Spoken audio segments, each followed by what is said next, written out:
करते हुए आज हम कार्यक्रम की शुरुआत करते हैं और हमारी अध्यक्षता डॉक्टर अली इमाम खान साहब करेंगे, जो साइंस फॉर सोसाइटी झारखंड के अध्यक्ष हैं।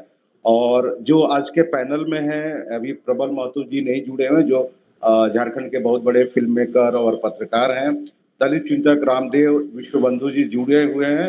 डॉक्टर नितिशा खालको जी अभी नहीं जुड़ी हुई है, लेकिन रविंद्रनाथ मुर्मू जो सचिव संथाली राइटर एसोसिएशन के अध्यक्ष हैं, वो हम सचिव हैं, जो हम लोग से जुड़े हुए हैं। और साथ में जो इसके समन्वयक है डीएनएस आनंद जी, वो हम लोग से जुड़े हुए हैं। तो आज का जो विषय है कि झारखंड में कैसे जो संविधान जागरूकता है उसको और भी ज़्यादा कैसे ज़्यादा बढ़ाया जाए। तो हम सबसे पहले आएंगे डीएनएस आनंद जी के पास, लेकिन उसके पहले मैं चाह रहा हूं कि एक थोड़ा सा मैं एक दो तीन विषय जो है उसको टच कर दूं, ताकि हम लोग अगर उसी के इर्द गिर्द अगर बात करें तो ज़्यादा बेहतर होगा। जागरूकता तो फैलाना ही है, लेकिन तीन चीज़ें मुझे लगती है कि अगर हम अम्बेडकर जयंती पर बात कर रहे हैं कि जो दलित, चाहे साहित्य हो, चाहे राजनीति हो, चाहे समाज हो या शिक्षा हो, तो जो दलितों की स्थिति है राजनीति में, साहित्य में, समाज में और शिक्षा में, उस पर एक बार फिर से हम लोग को विचार करने की जरूरत है कि 75 साल हो गए हमारे संविधान के बने हुए, लेकिन अभी भी जो उनका जो हक मिलना चाहिए और जो रिप्रेजेंटेशन है, वो रिप्रेजेंटेशन अभी तक नहीं हुआ है। दूसरा है कि एक नए नैरेटिव है और एक अभी जो वर्तमान समकालीन राजनीति है, उस राजनीति में कहा जा रहा है कि संविधान खतरे में है। और तीसरी मुझे लगता है कि कई बार लगता है कि राजनीति संविधान पर हावी है और जो भी राजनीति, जो भी सत्ता में होते हैं, वो संविधान को अपने अनुसार अपने उसकी उसकी समालोचना और विवेचना करते हैं। तो ये दो तीन चीजें मैं इसलिए रख रहा हूँ ताकि चीजें उसी के इर्द गिर्द हो तो ज्यादा बेहतर हो और कैसे ज्यादा से ज्यादा लोगों तक हमारा रीच आउट हो। अभी मैं 1953 का एक बीबीसी का इंटरव्यू पढ़ रहा था अंबेडकर का, जिसमें उन्होंने साफ कहा है कि जो हिंदुस्तान में लोकतंत्र है वो उनको नहीं लगता है कि वो कामयाब होगा। वो 1953 में ये बात कहे हुए थे और उन्होंने कहा कि चुनाव से लोकतंत्र नहीं बच सकता है। उन्होंने एक उसमें एग्जाम्पल भी दिया है कि अगर कांग्रेस पार्टी बोलती है कि बैल पर तुम वोट दो, लेकिन लोगों वो बोलते हैं कि बैल पर, वो उनका रिप्रेजेंटेशन है, लेकिन वो बैल जो है जिस पर हमको वोट देना है, वो बैल के जगह पर वो गधा है कि क्या है, वो लोगों को पता नहीं है। तो वो चुनाव की जो प्रक्रिया है और जो चुनाव है उन पर भी उनका स्पष्ट कहना है। तो मेरा ये थोड़ा सा ये आज के परिदृश्य में भी रहेगा कि आज का जो वर्तमान राजनीति है उसके इर्द गिर्द अगर हम अपनी बातें रखें तो ज्यादा अच्छा रहेगा। तो पहले जो भी हमारे परिचर्चा में शामिल हमारे जो पैनलिस्ट हैं उनके पास आने से पहले मैं चाहूंगा कि जो हमारे इस कार्यक्रम के समन्वयक है डीएनएस आनंद जी, वो सबका एक परिचय दे। उसके बाद हम लोग एक एक करके सबकी बातें, सबका पक्ष जानेंगे। धन्यवाद संजय जी। संजय जी ने काफी बातें रखी हैं विस्तार से। सभी साथियों को नमस्कार और जोहार। ये कार्यक्रम मैं कहूँ कि इस मायने में खास है, या एक तो आज अंबेडकर जयंती है और ये दिन अपने आप में एक महत्व रखता है जब हम चीज़ों को याद करने की कोशिश करते हैं और उनके विचारों और कामों को आगे बढ़ाने का संकल्प दोहराते हैं ताकि हम अपने रास्ते पे आगे बढ़ सकें। खास इस मायने में है कि ये भारतीय संविधान का 75वां वर्ष है।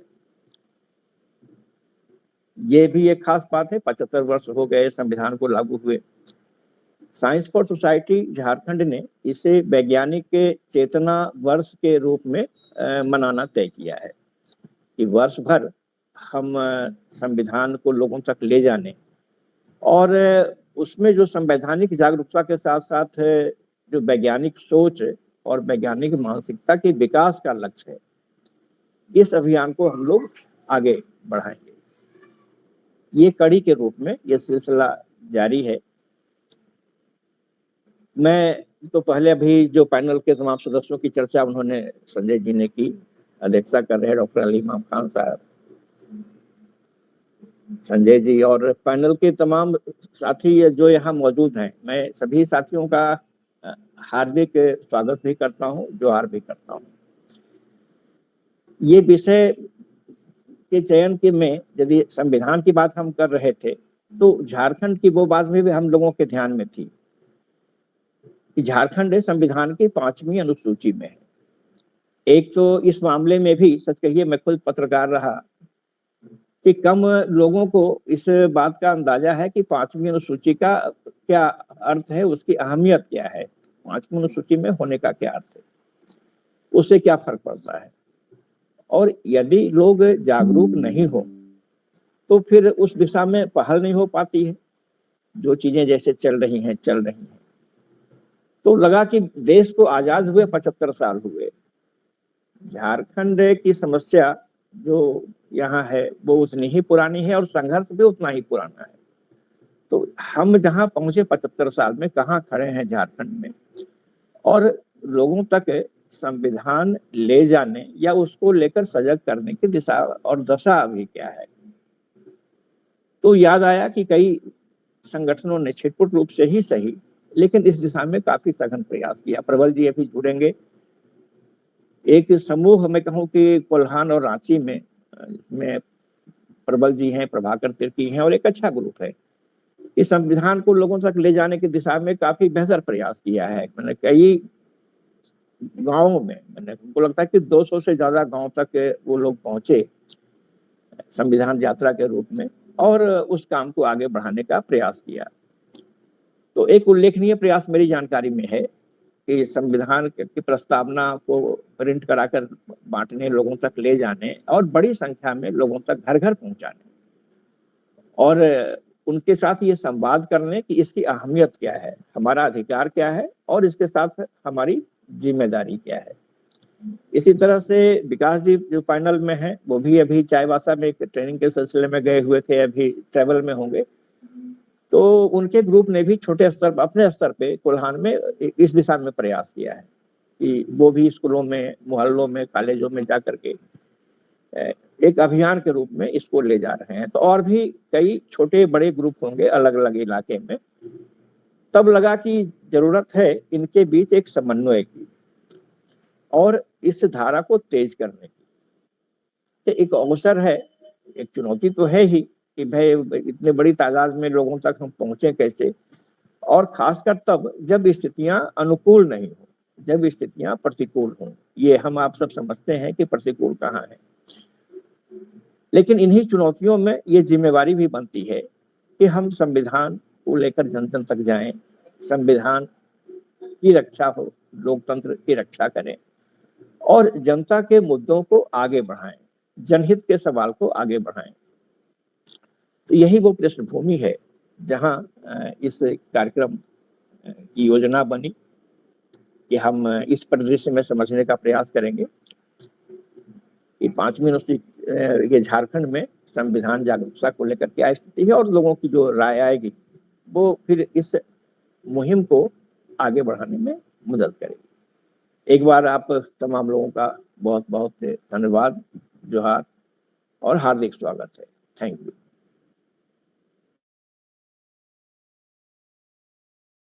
आपकी आवाज नहीं आ रही संजय जी, अनम्यूट करिए। हैं धन्यवाद आनंद सर।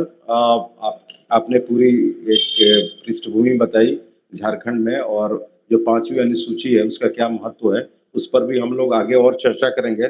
तो मैं चाहूँगा कि सबसे पहले इस जो परिचर्चा का शुभारंभ हम जो हमारे दलित चिंतक रामदेव विश्वबंधु जी हैं वहाँ से शुरू करते हैं ताकि एक आगे इसको हम लोग और परिचर्चा को आगे ले चले। तो सब हम रामदेव विश्वबंधु जी को आमंत्रित करते हैं।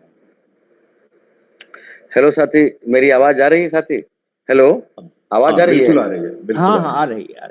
हाँ, जोहार साथियों, सभी साथियों को जोहार, अभिनंदन और डॉक्टर बी आर अम्बेडकर की 133वीं जयंती की आप सबों को हार्दिक बधाई एवं शुभकामनाएं।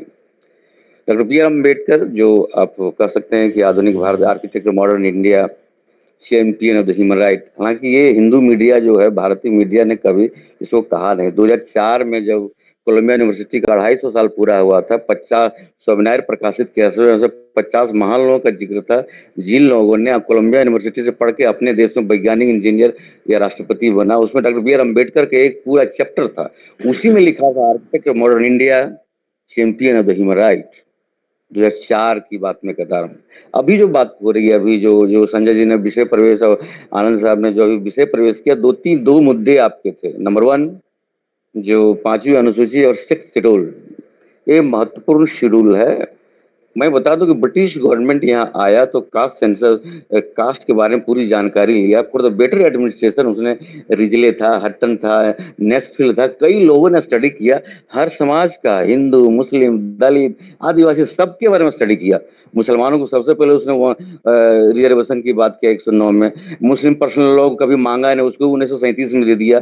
आदिवासियों को देखा ही तो बड़ा गरीब लोग है, इसके पास तो कुछ है नहीं, जल जंगल कंदमूल खाने वाला। इसको 1874 में ब्रिटिश गवर्नमेंट ने इसको नॉन रेगुलेटरी एरिया बनाया। उसको आप कह सकते हैं कि शेड्यूल्ड डिस्ट्रिक्ट एक्ट 1874 में बनाया। पूरे देश के आदिवासी जहां जहां जिस क्षेत्र में, गोंडवाना बटा हुआ है, गोंड कुछ इस इलाका राजस्थान इलाका है, कुछ मध्य प्रदेश में, हमारे यहाँ आंध्रा वगैरह पूरा। और आदिवासी समाज की सबसे बड़ी विशेषता है, भारत की धरती में सबसे पहले बाहरी सत्ता को नकार दिया, विरोध किया, वो आदिवासी समाज है। गैर आदिवासी समाज तो सत्ता के साथ सटा रहा, कभी इधर उधर करके बार्गेनिंग किया सत्ता, लेकिन आदिवासी समाज अपने ट्राइबल सेल्फ रूल के लिए, या कह सकते हैं कि जो ट्रेडिशनल गवर्नेंस है उसको बचाएगा, बाहरी सत्ता का हमेशा विरोध किया। अंग्रेजों की चीज का मालूम था, इसलिए पूरे देश को 2 भागों में बांट दिया। शेड्यूल्ड डिस्ट्रिक्ट एक्ट में एक हुआ उसको कहते हैं एक्सक्लूडेड एरिया, एक्सक्लूडेड एकदम बेकार क्षेत्र, इसमें हम कुछ नहीं कर सकते हैं।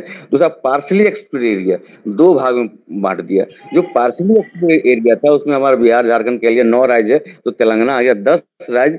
संविधान की 5वीं अनुसूची डाल दिया जो आंशिक रूप से अपवर्जित क्षेत्र से। और टोटली जो एक्सक्लूडेड एरिया था उस आप देख रहे हैं असम नॉर्थ ईस्ट के एरिया को टोटली एक्सक्लूडेड वाला कि वो भी उसी तरह है, उसमें उसका अपना कानून चलेगा, हमारा कोई कानून नहीं चलेगा। तो 5वीं अनुसूची 6ठी अनुसूची इस तरह का निर्माण हुआ।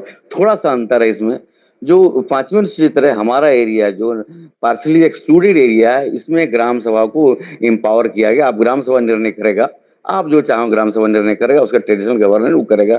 6ठी अनुसूची थोड़ा सा क्वाइट डिफरेंट है, डिफरेंट फ्रॉम 5th शेड्यूल। अंतर यह है कि उसमें डिस्ट्रिक्ट बोर्ड को पावरफुल कर दिया है। एक राज्य में जिला परिषद होगा, 30 मेंबरान होंगे।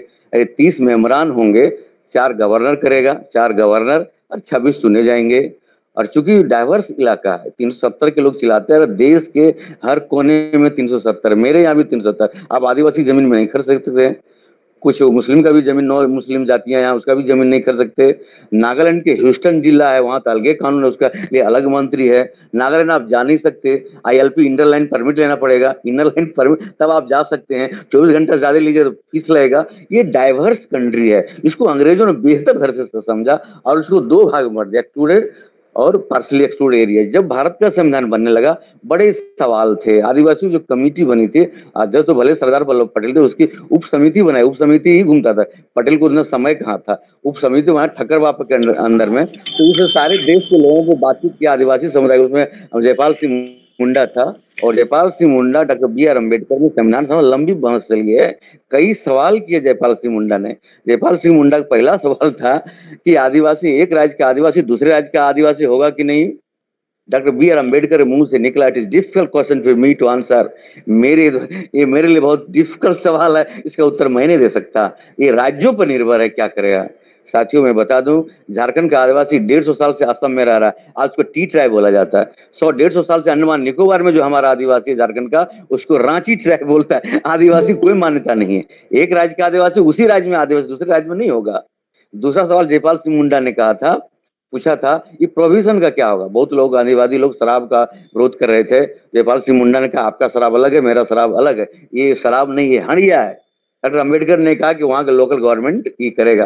तो कई सवाल उठे थे, 5वीं अनुसूची 6ठी अनुसूची। आज बहुत लोग नहीं जा पा रहे 5वीं अनुसूची क्या है। डॉक्टर बी आर अम्बेडकर और सारे अम्बेडकर ने और सारे लोगों ने कहा इसको संविधान की 5वीं अनुसूची रख दिया। 6ठी अनुसूची में एक जगह ग्राम सभा पावरफुल होगा और यहाँ जो कस्टोडियन है, गवर्नर है, संविधान की 5वीं अनुसूची का संरक्षक होता है राज्यपाल। वो निर्णय के संविधान में संसद से बने कानून दोनों अनुसूचियों में दोनों एरिया में लागू नहीं हो सकता है जब तक कि गवर्नर नहीं चाहेगा। गवर्नर चाहेगा तभी फिफ्थ एरिया में कुछ होगा, गवर्नर चाहेगा तभी फिफ्थ एरिया में होगा। गवर्नर को रिपोर्ट देना है 5वीं अनुसूची क्षेत्र में शिक्षा क्षेत्र विकास खान पान के बारे में जब राष्ट्रपति चाहे उसको रिपोर्ट मांगना है। हमको लगता है कि रिपोर्ट पता नहीं कितनी बार यहाँ से गया है। फिफ्थ एरिया का एरिया उसी तरह है, वहां भी गवर्नर को पूरा पावर है। तो हमें लगता है कि 5वीं अनुसूची 6ठी अनुसूची का एक बृहद मामला है। अब आइए डॉक्टर B.आर. अम्बेडकर। अम्बेडकर देश की आजादी के लिए नहीं, देश के लोगों की आजादी के लिए लड़ रहे थे। अम्बेडकर का मानना था अंग्रेज आ जाए कल भाग जाएगा, यहाँ के लोगों का क्या होगा। Doctor B R. अम्बेडकर कहना था कि देश की आजादी की लड़ाई लंबी चलनी चाहिए ताकि देश का हर समुदाय आजादी का मतलब समझ सके। कितनी बड़ी बात कही थी। आजादी के 75 साल के बाद देश का कई समुदाय है जिसको आजादी का मतलब नहीं है। मैंने बहुत पहले सुभाष कश्यप का इंटरव्यू से पढ़ा था, 10-12 साल पहले तहलका में पढ़ता था बराबर। उसमें सुभाष कश्यप का इंटरव्यू था, उन्होंने लिखा था कि देश की 99% आबादी को ये पता नहीं है कि संविधान किस चिड़िया का नाम है, किस चिड़िया का नाम पता ही 99% को पता ही नहीं संविधान है क्या चीज। तब डॉक्टर अम्बेडकर इंटरव्यू जो आपने संजय जी ने कहा 55 में BBC के इंटरव्यू ने कहा freedom came as a flood, we are not prepare for it. ये आजादी बाढ़ के रूप में आई, हम इसके लिए तैयार नहीं थे। आ गई तो ले रहे हैं, क्या करें। लेकिन अभी हमारा समुदाय जो कमजोर वर्ग के लोग हैं, समाज के विभिन्न समुदाय आजादी के मतलब नहीं समझ पा रहा है। लेकिन यदि आजादी मिली है तो संविधान का हक दलित हैं, आदिवासी हैं और भी समुदाय के माइनॉरिटीज के सवाल हैं, महिलाओं के सवाल हैं। 75 साल में इसके सवाल नहीं हल हो रहे हैं। और जो अभी जो सरकार सत्ता बैठी हुई ये प्रतिक्रांति करना चाहती है। प्रतिक्रांति मतलब जो चीज हो गया उसको लौट रहना चाहता है। हिंदू राष्ट्र को डॉक्टर B.आर. अम्बेडकर ने 1940 में खारिज कर दिया था। थॉट एंड पाकिस्तान मजेदार किताब है, पढ़िए, मैंने पढ़ा है कई बार, बहुत मजेदार किताब है। इस्लामिक राष्ट्र को खारिज किया, हिंदू राष्ट्र को खारिज किया, डेमोक्रेटिक स्टेट को माना है। Doctor B R. Ambedkar thought and Pakistan page number 358 में लिखते हैं कि जो हिंदू राज यदि सच साबित हुआ तो देश के लिए नेशनल कैलेमिटी होगा। हिंदू कुछ भी कहे, स्वतंत्रता समानता भाईचारे के लिए खतरा है। हमें किसी भी कीमत पर हिंदू राज को रोकना होगा, हमें किसी भी राज पर हिंदू राज को रोकना होगा और रोकना होगा। आज हिंदू ये देखिए, 4 मैंने आजादी के 7 साल पहले डॉक्टर अम्बेडकर को एहसास हो गया ये हिंदुइज्म जो है ये दलित कमजोर वर्गों के लिए नहीं है, इन लोगों को मार देगा। आज यही हो रहा है हिंदू राष्ट्र में, कभी धर्म के नाम पर, गाय के नाम पर, जाति के नाम पर किसी खास टारगेट किया जा रहा है। ये हो क्या रहा है।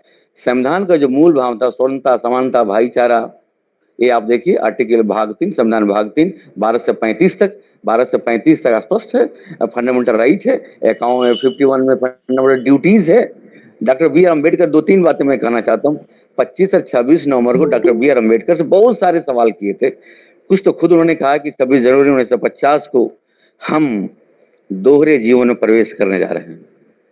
राजनीतिक रूप से हम एक होंगे, politically we are united, 1 vote 1 value रहेगा। 1 वोट 1 वैल्यू का मतलब होता है राष्ट्रपति भी एक वोट देगा, उसका प्यून भी एक वोट देगा, ब्राह्मण भी एक वोट देगा, दलित भी एक वोट देगा। राजनीतिक रूप से समान होगा, लेकिन सामाजिक आर्थिक गैर बराबरी बनी रहेगी। और सामाजिक गैर बराबरी जब तक बनी रहेगी तो आने वाले दिन में लोकतंत्र के माहौल जो हमने बनाया ध्वस्त कर देगा।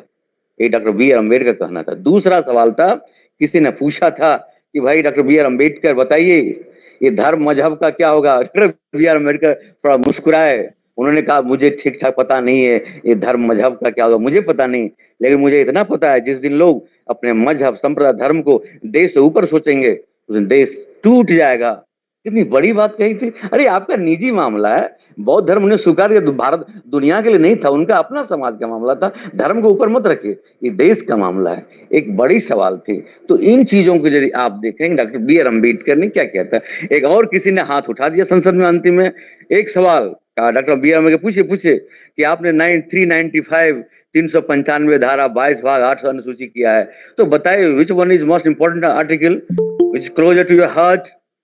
Doctor B R. अम्बेडकर कहे आर्टिकल 32 मेरे दिल के करीब है। आर्टिकल 32 बहुत महत्वपूर्ण है साथियों। Doctor B R. अम्बेडकर ने कहा 32 के अनुसार किसी भारतीय नागरिक का फंडामेंटल राइट का वायलेशन होता है सीधे सुप्रीम कोर्ट को लिख सकता है। एग्जाम्पल दे सकता हूं मैं, आज से 30 साल पहले भागलपुर में आखड़वा कांड हुआ था जेल में, किसी बदमाश ने नहीं होता, चोर लोग कुछ होता, आंखें फोड़ दिया कैदी लोगों का। एक खबरें बाहर आई, एक खबरें जैसे ही बाहर आई समाचार पत्र में छपा, किसी ने इसी तरह सामाजिक कार्य हम जैसे लोग सुप्रीम कोर्ट को लिख दिया। सुप्रीम कोर्ट ने सो मोटो कॉग्निजेंस लिया, सारे कैदियों का आंख खराब हो गया, दिल्ली ले गया, इलाज करा गया, जेलर सस्पेंड हुआ और उन लोगों को मुआवजा मिला। ये आर्टिकल 32 है। डॉक्टर बी आर अम्बेडकर ने कहा था कि आर्टिकल 32 मेरे लिए बहुत महत्वपूर्ण है। ये तो संविधान के जितने अधिकार है, राइट्स है, हम लोगों को पता नहीं क्या करना नहीं करना, तो हम कैसे देखें? आर्टिकल, बहुत सारे आर्टिकल 32 है और भी चीजें हैं। 51 में बहुत सारे 10 हैं, 11 हो गया कि माने वैज्ञानिक चेतना विकसित करना है, पर्यावरण की रक्षा, ह्यूमनिज्म को डेवलप करना है, साइंटिफिक टेम्परामेंट को डेवलप करना है। कैसे होगा? झारखंड ट्राइबल है, दलित आदिवासी वाला क्षेत्र है और यह क्षेत्र नॉन ब्राह्मणिकल एरिया। हिस्ट्री आप पढ़िए, पूरा नॉन ब्राह्मणिकल था, फिर पिछले 50-60 साल के पूरा ब्राह्मणिकल आइडियोलॉजी आ गया। ये खत्म हो जाए, आदिवासी आने वाले दिन में म्यूजियम में रखा जाएगा। हमारे पहाड़ जिसको हम पूछते थे, मरांग गुरु करके पूछते थे, अब वहां बजरंगबली मूर्ति खड़ा हो गया, वो कब्जा कर रहा है। अरे हमने तो सिंह वोंगा को पूजा है, सूरज भगवान जिसको मैं देखता हूँ उसी को पूजा करता हूँ। मैंने गाछ को पूजा, पत्थर पूजा, पहाड़ पूजा, सिंह वोंगा पूजा, मरांग गुरु पूजा, अरसात को मैं पूछता हूँ। अब ये कहाँ कर रहे हैं? और अभी धीरे धीरे जो आप कह सकते हैं ब्राह्मणाइजेशन नहीं, कल्चराइजेशन जो हो रहा है, यहाँ की जो मूल संस्कृति खत्म कर दिए जाने की बात ही चल रही है।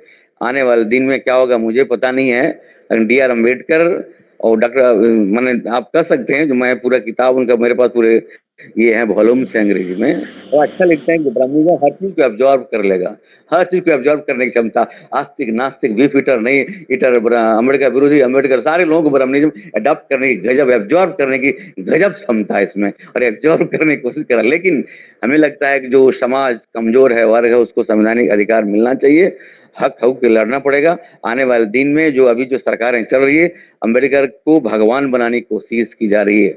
डॉक्टर अम्बेडकर ने साफ कहा था, पार्लियामेंट संसद में कहा था, सॉरी पार्लियामेंट में कहा था कि भक्ति में, धर्म में भक्ति मुक्ति का मार्ग हो सकता है, राजनीति में भक्ति डिक्टेटरशिप को पैदा करेगा। भक्ति की जरूरत नहीं है। भक्ति क्या होता है? डेमोक्रेटिक स्टेट होना चाहिए, सबों की भागीदारी होनी चाहिए। तो डॉक्टर बी आर अम्बेडकर कहना खत्म कर दिया, पार्टी सुप्रीमो हो गया, किसी की नहीं चलता है, अम्बेडकर नाम लिया जा रहा है ताकि लोग अम्बेडकर अम्बेडकर करें, उसके विचारों को खत्म कर ले। डॉक्टर अम्बेडकर ने एक बड़ी अच्छी बात कही थी, स्पीच वॉल्यूम 5 में शायद, हाँ 5 में है, रिलीजन कैनॉट ड्राइव पीपुल, धर्म लोगों को एक नहीं कर सकता। फिर पूछे व्हाट कैन डू, ये करेगा क्या? It will create self understanding, ये आपसी समझ विकसित करेगा। फिर अम्बेडकर कहते हैं धर्म के आधार पर एकता होती है, ईसाई कंट्री आपस में क्यों रहते हैं, मुस्लिम कंट्री आपस में क्यों रहते हैं? ये संभव नहीं है। क्षेत्रीयता, सामुदायिकता धर्म की अपेक्षा ज्यादा एकता पैदा करेगा। सही कहा था। आपको पता है भारत पाकिस्तान कैसे बना था? लेडी माउंटबेटन ने घोषणा की थी कि 2 सिरों वाला पाकिस्तान 1 सदी भी नहीं टिक पाएगा। एकदम हूबहू घोषणा से लागू हुआ उसका। 1 सदी चौथाई में 25 साल, और 25 साल के अंदर 1971 में बांग्लादेश बन गया। दोनों मुस्लिम कंट्री थे, समझ रहे हैं ना चीज को? धर्म के आधार पर देश का निर्माण मत कीजिए। जो धर्म के आधार पर देश निर्माण टूट रहा है, सीरिया, अफगानिस्तान, ये पाकिस्तान लड़ रहे हैं, ईसाई कंट्री भी आपस में लड़ते हैं, समझ रहे हैं ना? तो डॉक्टर अम्बेडकर दूरदृष्टि वाले विजनरी लीडर थे। दूर को देखा, एजुकेशन को हथियार बनाया और सभी वर्गों के लिए, महिलाओं के लिए काम किया। 1942 से 46 तक देखिए, बाप रे बाप, बीमा कंपनी की बात किया, बीमा कंपनी का मैटरनिटी लीव किया, और ये जो आप 12 घंटे काम नहीं 8 घंटे काम कर रहे हैं, पुरुष महिलाओं का समान रूप से क्या कहते हैं वेतन मिलना चाहिए था। अंग्रेजों को धज्जी उड़ा दी उसने, प्रॉब्लम रूपी लिखा, और जो प्रॉब्लम रूपी, और उसके आधार पर जो है क्या कहते हैं क्या, अरे रिजर्व बैंक ऑफ इंडिया बनाए। ग्रेट इकोनॉमिस्ट भी थे, कई चीजों को गहन अध्ययन किया। मात्र 65 साल की उम्र में काफी अध्ययन किया। आज उनके अध्ययन की चर्चा 2 साल पहले जब मैं लंदन गया था, तो मैं उनका वहां जहाँ रहते थे, मैं वहाँ गया था देखने के लिए। 10 किंग हेनरी रोड है, अब तो 3 मंजिला में। मैंने पूछा वहां से, मतलब जब वो रहते थे अम्बेडकर 1921-20 में, तब वो 1 ही मंजिला था, अभी 3 तल्ला सरकार ने खरीद लिया उसको। तो है, कई जगह है, वहाँ कोलंबिया यूनिवर्सिटी में स्टेचू है, लंदन स्कूल ऑफ इकोनॉमिक्स में उनकी स्टेचू है। तो बाहर के लोग उनका ज्यादा इज्जत करते हैं, क्योंकि देश में ज्ञान की इज्जत नहीं है ना। आप देखिए 2012 में IBN 7 ने जो सर्वे किया था, ग्रेटेस्ट इंडियन आफ्टर गांधी, उसमें 19 लाख से ज्यादा वोट मिला doctor B R Ambedkar greatest Indian after Gandhi साबित हुए। तो जैसे जैसे समय आएगा, डॉक्टर बी आर अम्बेडकर को लोग पहचानना शुरू करेंगे। अरे घोषणा डॉक्टर बी आर अम्बेडकर ने गांधी मैदान में 6 नवंबर 1951 में किया था। वो भी पिछड़े वर्ग के लोगों ने बुलाया था, चंदापुरी ने, कुर्मी जाति के उन्हें बुलाया। सयान कौन थी, अमीन अहमद थे वहाँ के रिटायर्ड ICS जो विधानसभा के अध्यक्ष, उन्होंने अध्यक्षता किया था गांधी मैदान में। उस समय गांधी मैदान नहीं था, उसमें पटना लॉन बोला जाता था। चंदापुरी से मेरे पुराने रिश्ते थे, उन्होंने अम्बेडकर को बुलाया, अम्बेडकर उनके यहाँ खाना खाए। तो बड़ी अच्छी बात डॉक्टर BR अम्बेडकर ने कहा कि ओनली 3 वर्णाज आर रूलिंग इंडिया, ब्राह्मण क्षत्रिय वैश्य इस देश में राज कर रहा है, यही लोग राज कर रहा है। अभी आप लोगों को अभी जागना है, और दलित आदिवासी माइनॉरिटीज के लोगों को पॉलिटिकल वृक्ष, राजनीतिक वृक्ष बनाना पड़ेगा। उन वृक्ष में पॉलिटिकल वृक्ष में उन सवर्णों को भी रखना है, इन सवर्णों ने हमें अपनी छाया से दूर रखा है। दूसरी बात उन्होंने कही कि लोग मेरी बात सुनेंगे जरूर, लेकिन इस सदी के अंत में काफी निराश हो गए डॉक्टर BR अम्बेडकर। 18 मार्च 56 को आगरा में बोले, एजुकेटेड पीपल हैव चीटेड मी, शिक्षित लोगों ने मुझे धोखा दिया। मैं तो समझता हूँ कि पढ़े लिखे लोग, हमारे समाज के पढ़े लिखे लोग जिन्हें नौकरी मिली, अपने समाज की भलाई करेंगे। जिस समाज में उनका जन्म हुआ है, मैं तो यहाँ देखता हूँ पेट पालने में व्यस्त है, सब पेट पालने में व्यस्त है, उनको समाज की चिंता नहीं। डॉक्टर अम्बेडकर ने 5% लोगों को पे बैक टू सोसाइटी कहा था, क्योंकि उन्होंने इस्लाम का काफी अध्ययन किया था। उन्होंने कहा कि इस्लाम में बड़ी अच्छी सिस्टम है, इस्लाम में जकात 2.5% देगा, 100 रुपये कमाता है, 2.5 रुपये देना पड़ेगा। डॉक्टर अम्बेडकर ने कहा कि नहीं, हमारा लोग दबा कुचला है, दुगुना कीजिए। हर एक आदमी 100 रुपया कमाता है, 5% इस्लाम को दुगुना किया। इस्लाम में बड़ा अच्छी व्यवस्था है, जकात देना, गरीबों को जकात देना है, कपड़े देना है, पड़ोसियों के प्रति, पड़ोसी नाराज तो खुदा नाराज। डॉक्टर अम्बेडकर बहुत प्रभावित थे इसलिए डॉक्टर अम्बेडकर ने कहा हमारे लोग नौकरी करते हैं, 5% समाज को देना, दैट इज कॉल्ड पे बैक टू सोसाइटीज। ये काम किया, ये तो हमें करना पड़ेगा। तो आने वाले दिन में ये कुछ करना पड़ेगा। अभी जो राजनीति है, कौन कहाँ जाएगा पता नहीं, सुबह इस पार्टी में, शाम को उस पार्टी में, जिधर पूरी उधर मुड़ी है। हमें राजनीति नहीं, समाज को मजबूत करना। जिस दिन समाज मजबूत हो जाएगा, राजनीति अपने आप करवट लेगी। साथियों धन्यवाद, साथियों बहुत धन्यवाद। धन्यवाद रामदेव जी, आपने विस्तृत रूप से अम्बेडकर के बारे में और उनकी जो सोच है, और जो 5वीं और 6ठी अनुसूची के साथ साथ आर्टिकल 32 के बारे में विस्तृत रूप से जानकारी दी। और आपका जो जानकारी का फलक है, मुझे लगा कि केवल झारखंड तक नहीं है, बहुत विश्व फलक पर आपने उनको देखा। कोलंबिया यूनिवर्सिटी से लेकर ये लंदन में उनके निवास स्थान जहाँ आप गए हुए हैं, ये सारी चीज़ें बताई, जो हम लोगों के लिए भी काफ़ी नया लगा। और मुझे लगता है कि आप ही की चर्चा को आगे बढ़ाते हुए, मुझे लगता है कि जो 5वीं और 6ठी अनुसूची की बात कही जा रही है, अभी आपने लद्दाख का आपने देखा होगा, जो सोनम वांगचुक वाला, जिनको 21-22 दिन तक फास्टिंग में रहना पड़ा। उनका जो पहले वो बीजेपी के काफ़ी समर्थक माने जाते थे, लेकिन बाद में उसी सरकार के अगेंस्ट में उन्होंने फास्टिंग की। और वो अब चाह रहे थे कि जो उनके जो कल्चर है, जो उनके सिविलाइजेशन है, जो उनके अधिकार है, उसको प्रोटेक्ट किया जाए।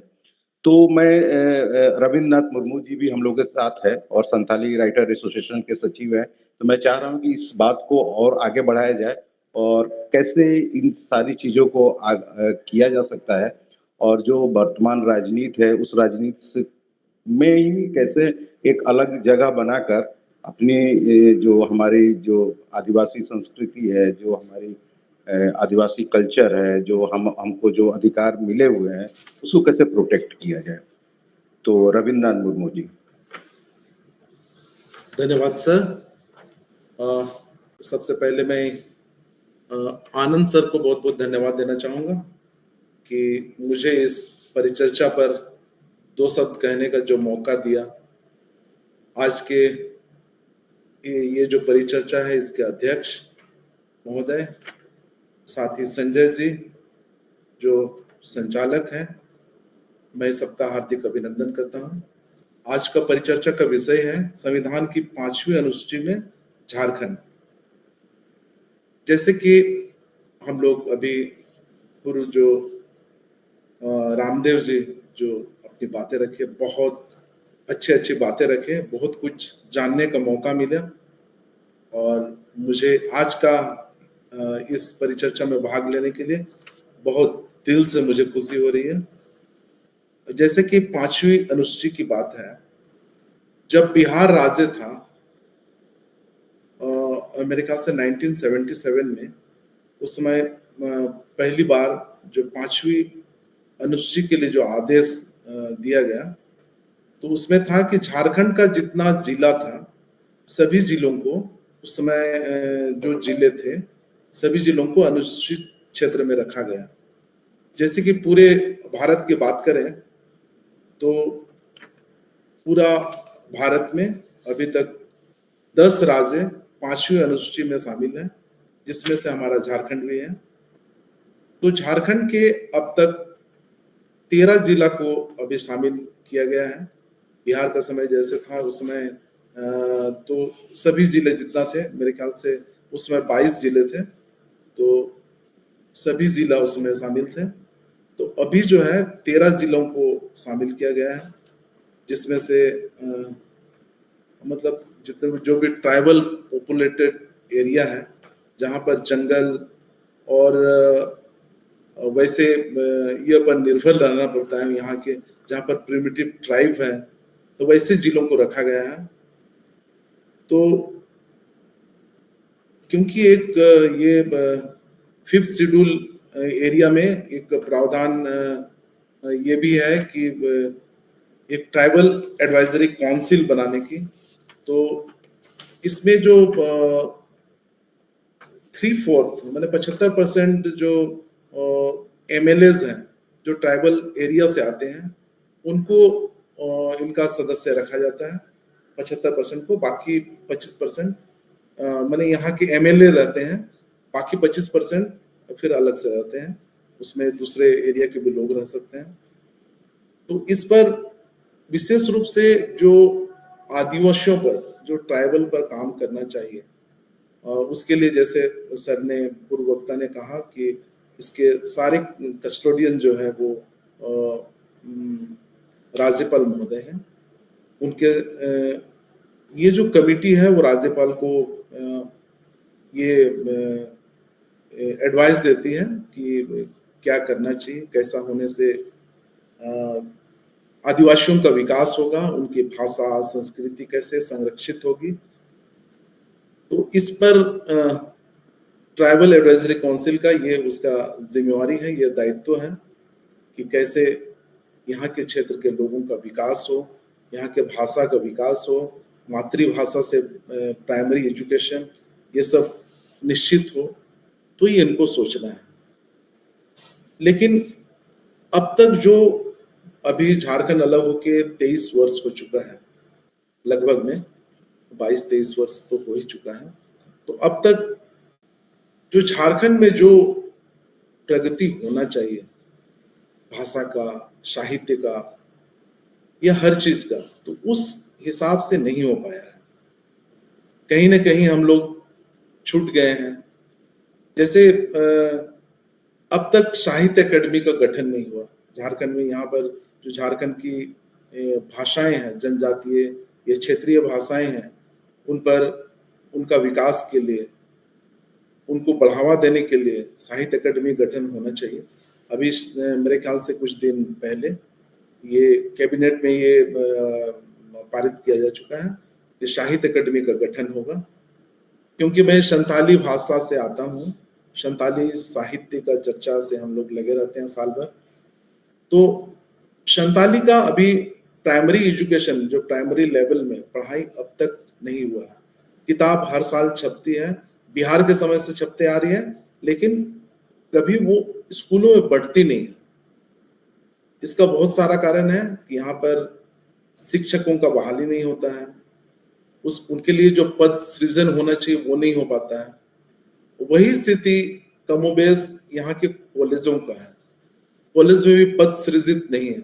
जैसे मैं कोल्हान विश्वविद्यालय की बात करूं, कोल्हान विश्वविद्यालय चाईबासा की, यहाँ पर सिर्फ एक पद अभी है संताली के लिए, बाकी लोग एडहोक में काम कर रहे हैं।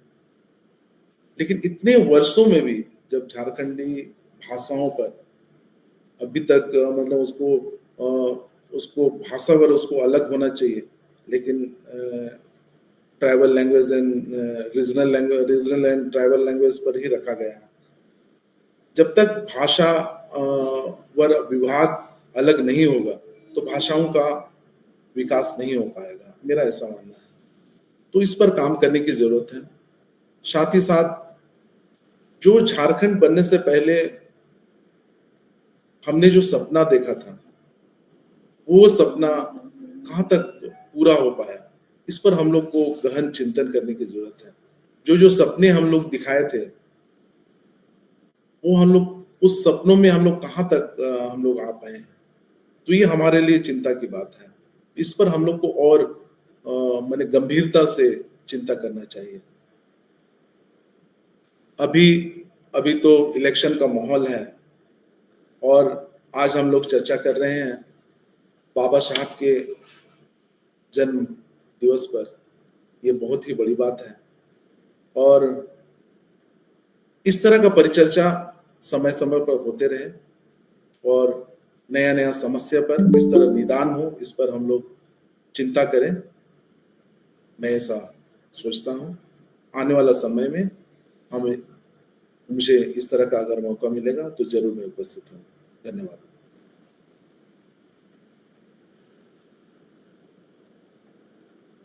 धन्यवाद मुर्मू जी। आपने बताया कि कैसे लगभग 23-24 साल झारखंड बनने के बाद भी जो आदिवासी भाषा और शिक्षा में जो स्थिति है, पुरानी यूनिवर्सिटी का आपने एग्जाम्पल दिया कि केवल एक पद सृजित है, तो ये काफ़ी मतलब सोचने वाली बात है कि अभी भी जिस तरह से सरकार को जो स्थानीय भाषाएं हैं और जो संस्कृति है, उसको आगे बढ़ाने के लिए इस तरह की पहल करनी चाहिए कि कम से कम शिक्षा में प्रोफेसर या शिक्षक की नियुक्ति हो, भाषा का प्राथमिक स्तर पर भाषा की पढ़ाई हो और उसके शिक्षक हो, उसकी शिक्षक नियुक्त हो ताकि उसका प्रचार प्रसार ज़्यादा हो। अब हम अगर डॉक्टर नितिशा खालको जी हम लोग से जुड़ी हुई हैं।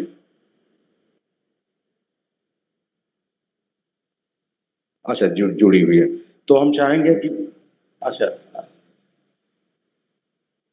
जुड़ी हुई है ना, तो हमारी एक पैनलिस्ट डॉक्टर नितिशा खालको जी हैं जो assistant professor BSK college Maithon Dhanbad की हैं। तो मैं चाहूँगा कि वो जो मुर्मू जी ने जो बातें कही है कि जो भाषा और शिक्षा में अभी भी जो आदिवासी जो भाषा और शिक्षा में जो स्थान होना चाहिए, जो सरकार को जिस तरह के प्रोएक्टिव रोल प्ले करना चाहिए, जो शिक्षकों की नियुक्ति करनी चाहिए, तो आपका अपना क्या विचार है और इसके लिए क्या पहल होनी चाहिए? सभी को जय भीम और जोहार। बहुत बहुत आभार व्यक्त करूंगी साइंस फॉर सोसाइटी झारखंड का, जिन्होंने आज के इस खास दिन को संवाद के लिए चुना। और माफी चाहूंगी, थोड़ा सा देरी से जुड़ी हूँ। रामदेव सर को और मुर्मू सर को सुन पाई हूँ और अपनी बात जहां से रखना चाहूंगी वो यह कि सबसे पहले तो मैं इस पूरे टेम्परामेंट को ही सैल्यूट करूंगी जिन्होंने इस अमृत काल वाले पूरे दौर को एक वैज्ञानिक चेतना का दौर चिन्हित किया है। 75वें वर्ष में अमृत काल की जगह पे हम लोग वैज्ञानिक सोच और चेतना को बढ़ावा देने के लिए एक बहुत अहम कदम उठा रहे हैं। ये शब्दों की जो खेल है ना, इनसे हमें एक्चुअली वाकिफ होना चाहिए, क्योंकि जो भी कुछ है दिल में वो हम एक्सप्रेस कर पाते हैं भाषा के ही जरिए। और एक अमृत काल जो लोग सेलिब्रेट कर रहे हैं और जो वैज्ञानिक चेतना और सोच को लेकर के आगे बढ़ रहे हैं, तो आप बिल्कुल तय कर सकते हैं कि हम किनके साथ खड़े होने वाले साथी संभावित हो सकते हैं। तो मुझे लगता है कि इस पूरे डायलॉग को आयोजित करने के लिए आनंद सर, खान सर, सभी को मैं दिल से बहुत धन्यवाद करना चाहूंगी।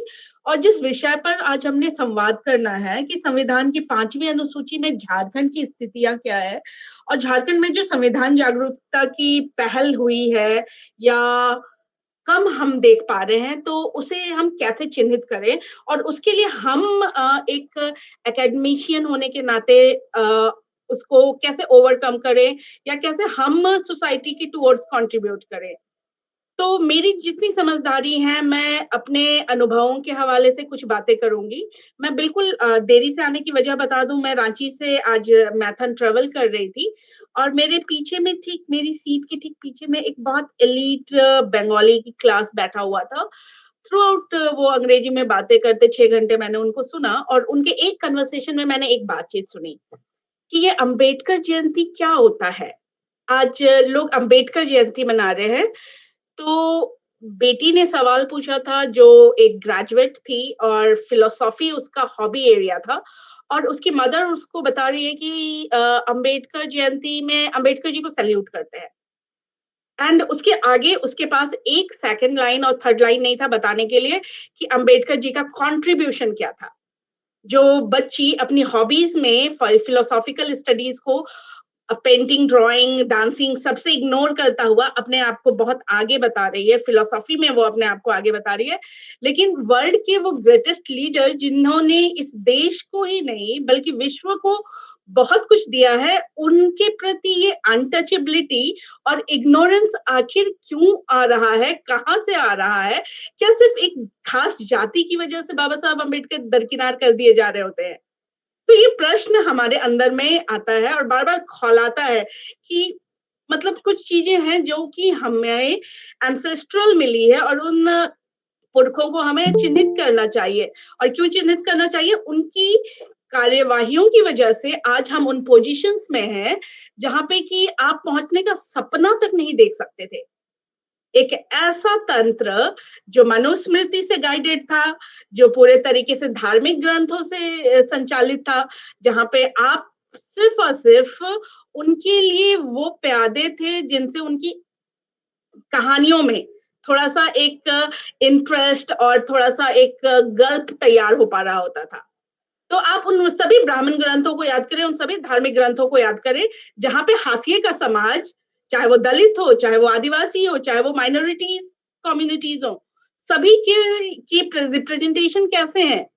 मैं अगर आदिवासियों के संदर्भ में बात करूँ तो हमें बंदर बताया जा रहा है, हमें वानर बताया जा रहा है और हमारे साथ जितनी भी हिंसाएँ हो रही हैं, आप अभी जस्ट बीजेपी का मैनिफेस्टो अभी तुरंत मार्केट में आया हुआ है, आप देखिए उसको पढ़ के और उसकी प्रोपेगेशन को देखिए, वो बार-बार इसी बात को थीमेटिक कर रहे हैं कि 2025 का जो वर्ष है, उसको हम जनजातीय गौरव वर्ष के तरीके से हम सेलिब्रेट करने जा रहे हैं और साथ ही साथ हम जो स्कूल्स तैयार करेंगे वो एकलव्य मॉडल स्कूल तैयार करेंगे।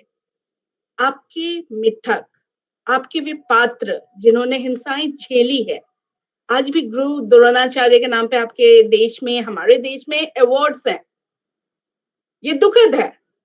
उस एकलव्य के नाम पे मॉडल स्कूल बताया जा रहा है, बनाया जा रहा है, जो सिर्फ़ और सिर्फ़ एक गुरु दक्षिणा के नाम पे उसके साथ जो छल और कपट हुआ, उस पर वो सवाल जब खड़े कर रहा नहीं होता है, तो वो पात्र आपके लिए मॉडल के रूप में एस्टैब्लिश होता है। तो इन सभी सिंबलिज़्म बहुत मायने रखते हैं। ये वाक्य और ये शब्द जो हमारे बीच में रोपे जा रहे होते हैं, उनसे हम हर दिन आहत हो रहे होते हैं और उसको कोई बोलने के लिए और स्वीकारने के लिए तैयार नहीं हो रहा होता है। ये मैं कुछ बातें छिट-पुट करूँगी, इधर-उधर से करूँगी और शायद आपको कड़ी ढूँढनी पड़ेगी, क्योंकि मुझे लगता है कि हर कोई एक ऐसे दौर में गुज़र रहा है, जहाँ पे कि बहुत दबाव है, बहुत तनाव है। ना सिर्फ भारत में, ना सिर्फ हमारे राज्य में, बल्कि विश्व में। हमने ईद मनाई, हम पैलेस्टीन को भूल रहे हैं, हम गाज़ा को भूल रहे हैं। वहाँ की पिक्चर्स अगर आपकी आँखों से गुज़रते हैं, आपकी रूह रूह को कँपाने के लिए काफ़ी है। आप हर दिन सोशल मीडिया के हवाले से हँसदेव बचाओ का नारा देख रहे होते हैं, लेकिन उस हँसदेव बचाओ के लिए हम लोग क्या एक दिन हिम्मत करते हैं कि हम एक पैम्फलेट लेके खड़े हो जाएँ रोड पे? हम अपनी-अपनी जगहों से एक प्रोटेस्ट मार्च निकालें, हम कोशिश करें कि हम एक पैम्फलेट लेकर के खड़े हो जाएँ और उसको सोशल मीडिया में वायरल करें और कोशिश करें कि ये मेरा एफर्ट हो सकता है। मैं मध्य प्रदेश नहीं हो सकती हूँ, मैं छत्तीसगढ़ नहीं हो सकती हूँ, मैं गाज़ा में भी नहीं हो सकती हूँ। लेकिन मैं जहाँ हूँ, वहाँ से क्या मेरी एक ज़िम्मेवारी, एक मानवीय ज़िम्मेवारी ये नहीं बनती है कि मैं उस मनुष्यत को, उस मानवता को, उस प्रकृति को सहेजने के लिए जो एक छोटा-सा छोटा एफर्ट हो सकता है मेरे द्वारा, उसको मैं करके पूरा करूँ। ये मेरा शायद दायित्व होगा और ये संविधान ऐसा संविधान होगा जो कि शायद पूरा विश्व इसको एप्रिशिएट करे। हम देश की बात कर रहे हैं, देश में हम उन भवनों को सेलिब्रेट कर रहे हैं जो मूर्तियों के लिए बनाए जा रहे होते हैं। हम उनके लिए एसी लगाने की बात कर रहे होते हैं, हम उनके लिए कम्फर्ट ज़ोन बनाने की बात कर रहे होते हैं और कितनी जानें सिर्फ़ भूख से देश में आज भी घटित होती है। घर के अभाव में लोग जो बड़े-बड़े फ्लाईओवर्स हैं, उसके नीचे कुछ कम्युनिटीज़ मूव कर रही होती है थ्रू आउट। कुछ-कुछ छोटा-छोटा सा सामान लेकर के। अभी मेरे मैथन में आप आएँगे, तो राजस्थान की एक कम्युनिटी छोटा-छोटा तवा लोहे का बना करके बेचने की कोशिश कर रहा होता है। कौन लोग हैं ये लोग? कहाँ से निकल के आ रहे हैं? क्यों जीने की कोशिश कर रहे होते हैं? तो ये सभी प्रश्न जो आते हैं, वो मुझे लगता है कि हर दिन हमारी आँखों के सामने से गुज़र रहा होता है और उस एक छोटे से एफर्ट का डिमांड कर रहा होता है कि हम कुछ तो बदलने की कोशिश करें। मैं माफ़ी चाहूँगी मेरे पोस्टर में नाम में डॉक्टर शब्द जुड़ा हुआ है। एक छोटा-सा वाक्य एक आदिवासी महिला के साथ जेएनयू जैसा प्रतिष्ठित संस्थान जिसको इस बार भी 2024 में पहला रैंक मिला है। मैं आपको बहुत छोटे में बता देना चाहूँ कि मुझे डॉक्टरेट की डिग्री उन्होंने देने से मना कर दिया है। और ये टाइम कब है मैं बताऊँ जिस दिन द्रौपदी मुर्मू जी रायसीना हिल्स जॉइन कर रही हैं, राष्ट्रपति होना डिक्लेयर किया गया है और उसी दिन जेएनयू से मुझे मेरे रिसर्च प्रोसेस में मुझे मेरे काम को ज़ीरो बता करके, खराब बता करके, उसको डिसऑन करके, उसको कूड़ा बता करके एक बच्चे को फोर्सिबली आपने उस बड़ी संस्थान से ड्रॉप आउट करने की कोशिश की। तो ये क्या संख्या मेरी कहानी है सिर्फ? मैं बताना चाहूँगी कि ये 13,000 की संख्या है। अभी पार्लियामेंट में एक एमपी को आंसर देना पड़ा कि ये जो फोर्स्ड ड्रॉप आउट्स हैं सारे हायर एजुकेशन से, इसमें कौन से बच्चे हैं? वो विद्यार्थी हैं जिनकी बातों को जो संस्थानें हैं, वो जज़्ब नहीं कर पा रही हैं। वो उनको चाहती हैं कि आपने डिग्रियाँ लेनी है, तो आपको किसी के पाँव में पड़ के डिग्रियाँ लेनी है। मेरे केस में मेरी वीसी का ये लैंग्वेज था कि किसी भी टीचर को गाइड बनाने के लिए पैर पकड़ लो और कर लो। मैं उनसे कहना चाहती थी कि क्या मतलब पूरी जेएनयू की डिग्रियाँ सभी लोगों को विद्यार्थियों को ऐसे ही पैर पकड़ के मिलती रही है? और एक आदिवासी होने के नाते अगर मुझे पैर पकड़ना पड़ रहा है तब तो मैं ये नहीं करूँगी और इस वजह से मेरा जो वर्क है 262 पेज का मेरा थीसिस है, वो आज शेड्यूल्ड ट्राइब कमीशन में वेट कर रहा है एक हियरिंग की, कि जेएनयू का पक्ष भी सामने आए और मैं भी सामने आऊँ और चीज़ों को आंसर किया जाए। और मैंने काम क्या किया है?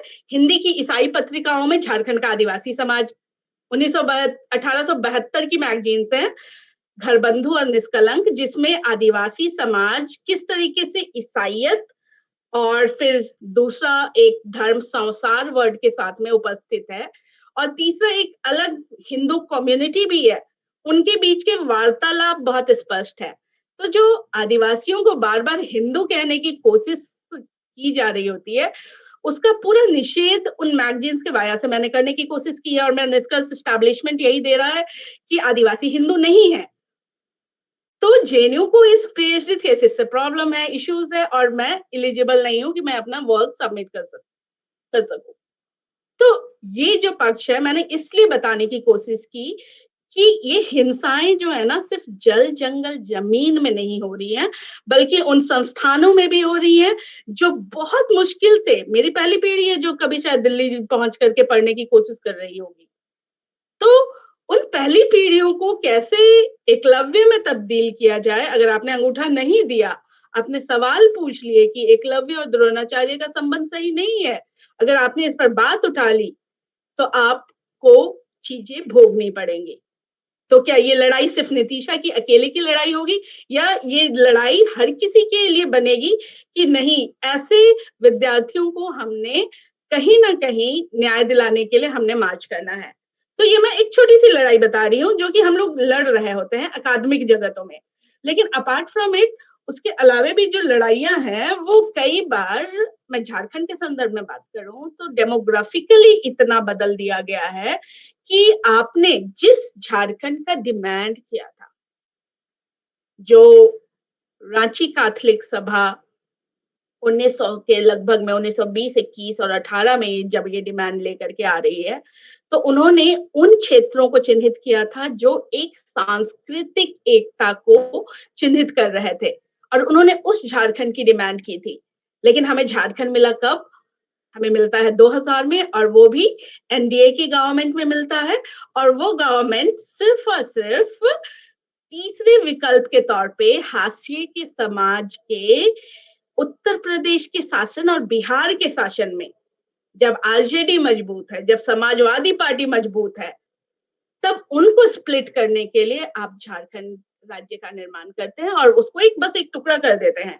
वो आपको डिमांडेड झारखंड जो उड़ीसा में बिखरा हुआ रह गया, जो बिहार में बिखरा हुआ रह गया अभी भी, जो आपके छत्तीसगढ़ के रूप में चिन्हित हो रहा है, जो आपके वेस्ट बंगाल के बॉर्डर में रह गया, बहुत अच्छी खासी आबादी आपको बांग्लादेश और नेपाल तक में भी देखने को मिल रही है आदिवासियों की। तो आप बताएं कि जिस झारखंड की परिकल्पना लोगों ने की थी वो हासिल तो हुई नहीं, और उस डेमोग्राफी में भी जब आपने जितने भी विकास के मंदिर, सो कॉल्ड मंदिर आपने खोले, उन जगहों की स्थितियां क्या है। मैं बिल्कुल लाइव एग्जांपल बता सकती हूँ। मैथन डैम आई है, झारखंड का सबसे बड़ा डैम, एक हैंड में अथाह पानी जो समुद्र जैसा लुक देगा कि पानी एंडलेस है, कहां तक जाती है नजर वो खत्म ही नहीं होगा, वो आपको बिल्कुल समुद्र का भान कराएगा। एंड उसके ही ऑपोजिट जिधर गेट है उसके ऑपोजिट साइड में आप देख लीजिए, नाली की तरह बहता हुआ पानी जो जाकर के जहां पे भी खत्म होना है वो खत्म हो रहा होगा। लेकिन उन संस्कृतियों का क्या जो बाएं दाहिने हाथ में अपने पूरे चीजों को, अपनी खेती उसने खत्म कर दी, उसने संस्कृति खत्म कर दी, और जिस पानी पे सबका हक था, प्राकृतिक हक था, वो पूरी तरीके से गायब है। और हम लोग उस मैथन डैम को सेलिब्रेट कर रहे होते हैं कि अच्छा खासा बिजली दे दे रहा है, खुश रहना चाहिए, बिजली के नाम पे तो चुप रहना चाहिए।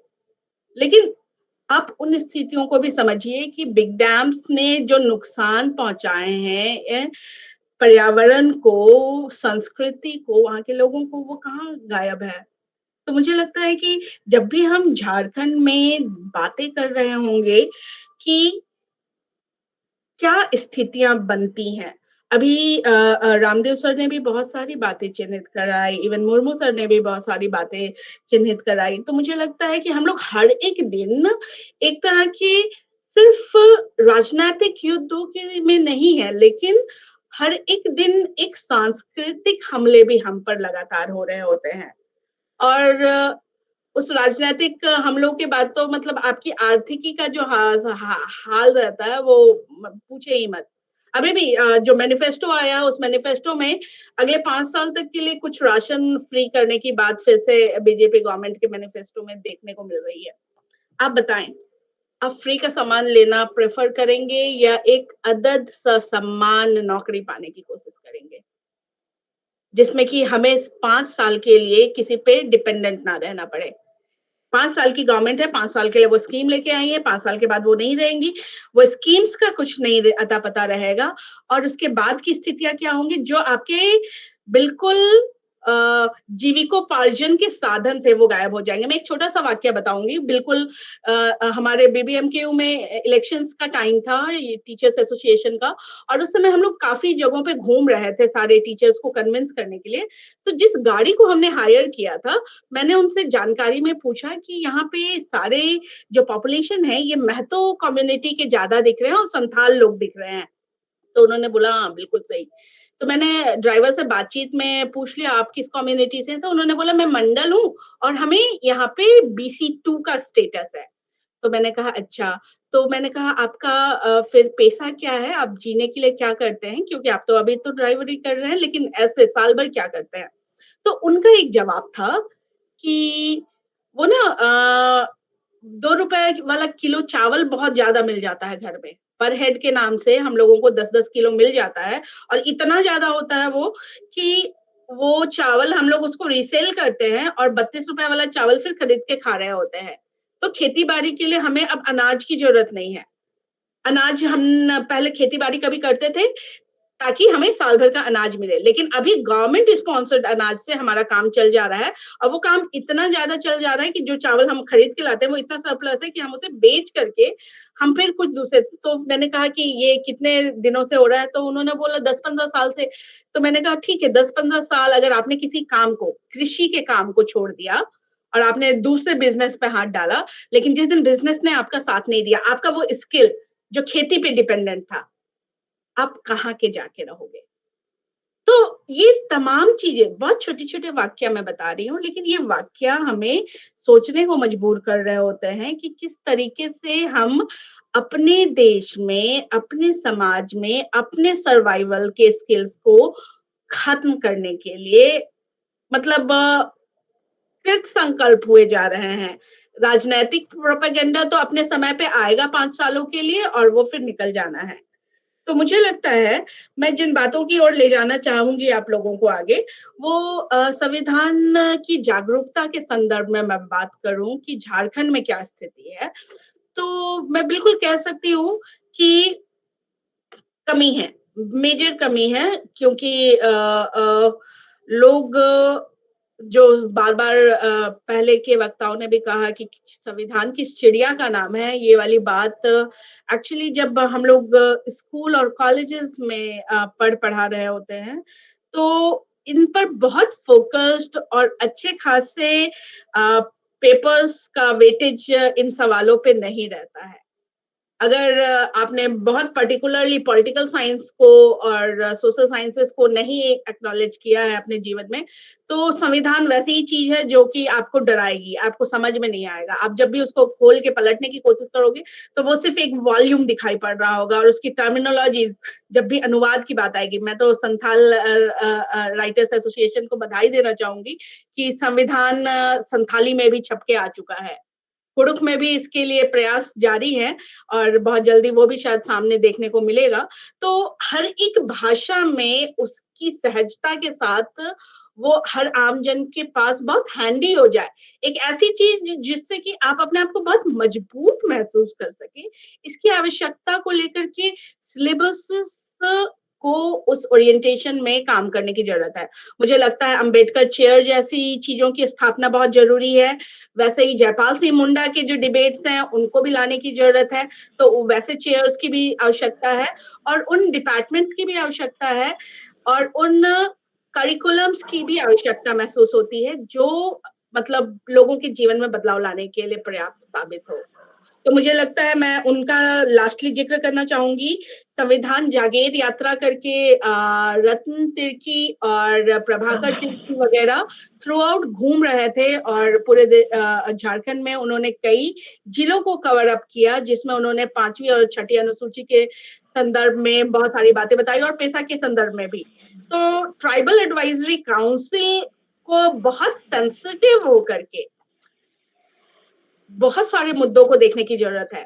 मैं एक बात अंडरलाइन करना चाहूँगी यहाँ पे कि ट्राइबल एडवाइजरी काउंसिल एक तो बहुत क्लियर बॉडी नहीं है, उसका जो नंबर ऑफ परसेंटेज है कि 20-21 नंबर में कितने 2/3 लोग आदिवासी कम्युनिटी के और बाहर के जो लोग होंगे वो कौन से लोग होंगे, कैसे उनका आइडेंटिफिकेशन होगा।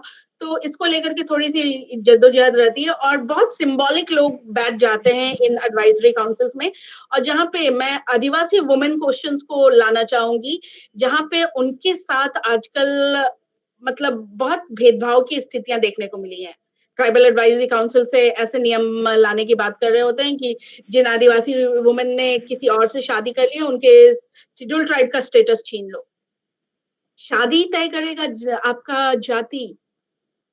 तो मेरे पास कुछ सवाल हैं जो मैं चाहूँगी कम्युनिटी एड्रेस करे, सब लोग मिलकर के एड्रेस करें।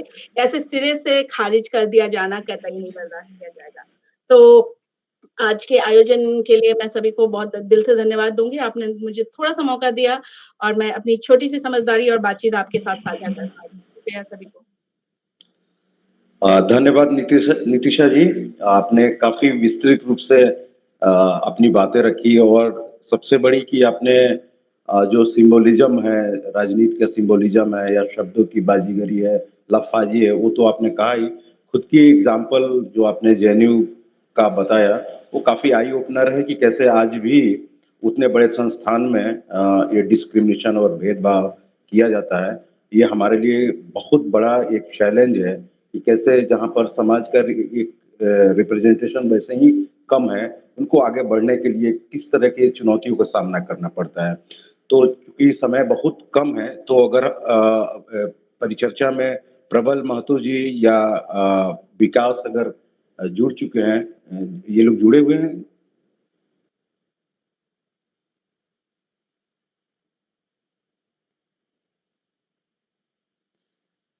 प्रबल महतो जी या विकास जी जो पैनल में हैं, अगर नहीं जुड़े हैं तो फिर हम आगे बढ़ते हैं हम लोग। अच्छा, नहीं दिख रहा है। तो अगर इनके अलावा अगर कोई इस परिचर्चा में अपनी बातें अगर रखना चाहते हैं तो वो उनका हम लोग स्वागत करते हैं और वो अपना पॉइंट ऑफ व्यू कोशिश करें कि थोड़े से कम मतलब समय लें ताकि हम लोग इसको समय से ख़त्म कर सकें। तो अगर कोई इसमें वैल्यू ऐड करना चाहते हैं तो करें। अंत में हम लोग अध्यक्षीय भाषण डॉक्टर अली इमाम खान साहब का सुनेंगे। उसके पहले अगर कोई इसमें कोई अपना पॉइंट ऑफ व्यू जो भी जुड़े हुए हैं अगर वो रखना चाहते हैं तो अपना रख सकते हैं।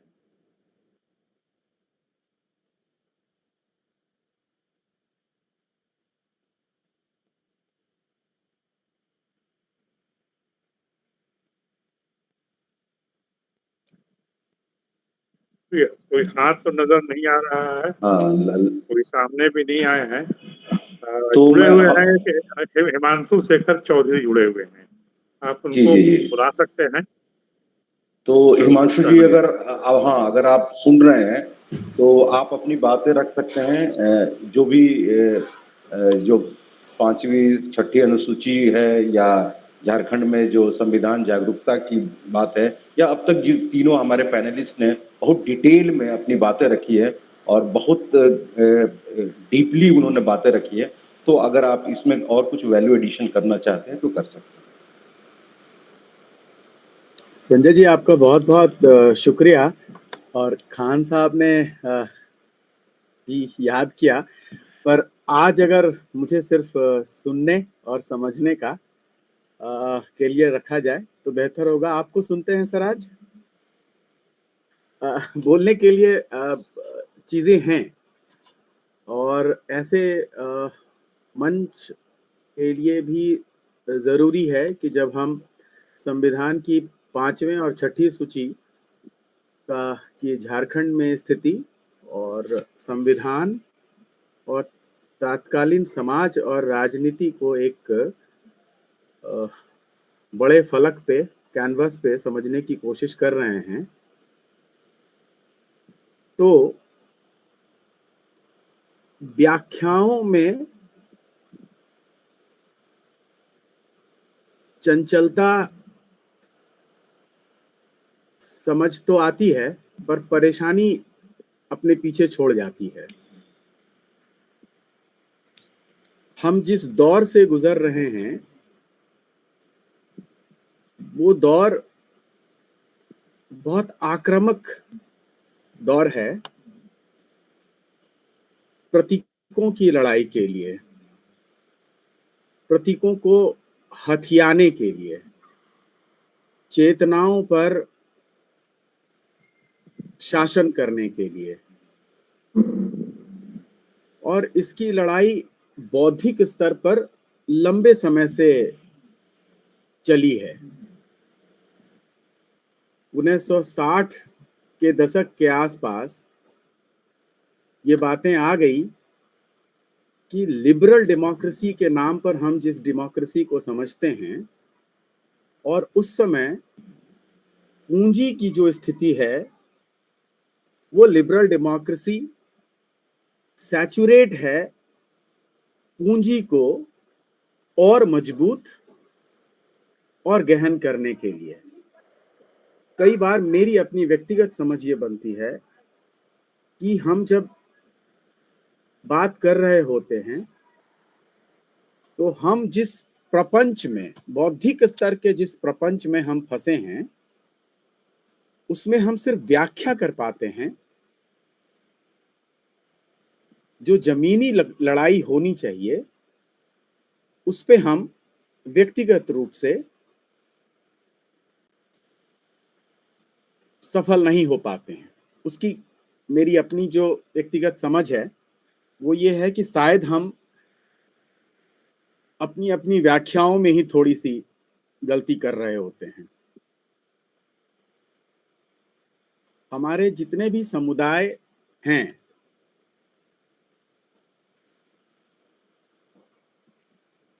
सत्तर और 80 के दशक में जो पहचान की राजनीति शुरू हुई और जिस तरह से पहचान की राजनीति ने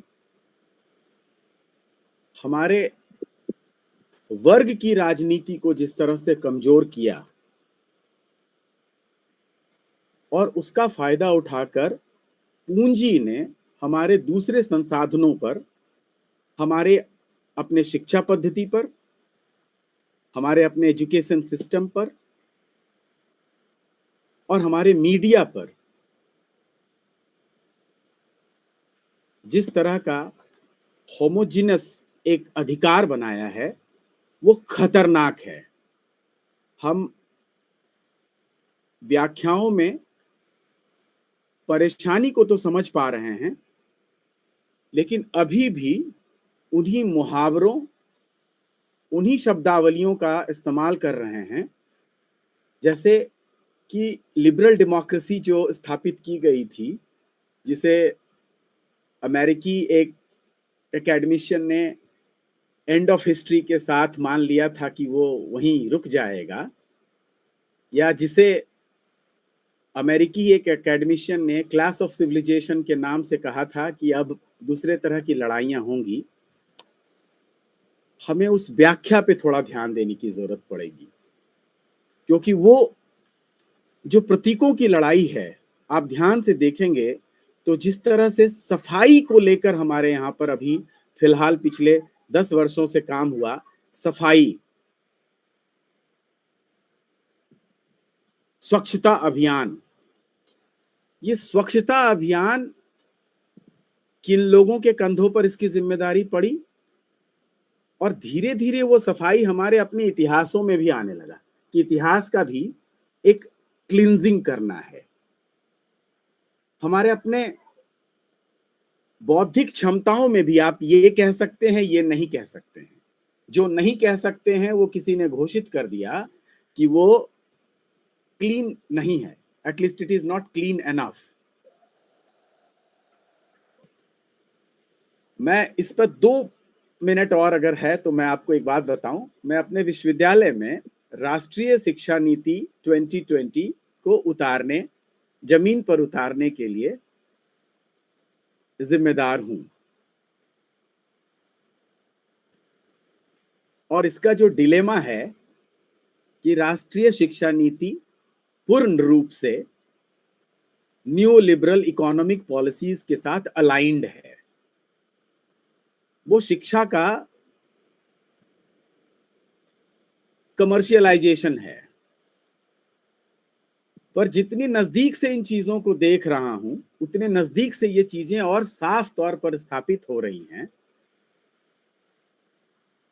और उसमें एक लड़ाई अपने स्तर पर यह की जा सकती है कि आपके पास ऑप्शन तो नहीं है कि राष्ट्रीय शिक्षा नीति को आपको जमीन पर उतारना पड़ेगा, 3 वर्ष के बदले 4 वर्ष का ग्रेजुएशन आपको करना पड़ेगा, वोकेशनल एजुकेशन के नाम पर माहौल बनना पड़ेगा, माहौल उड़ाना पड़ेगा।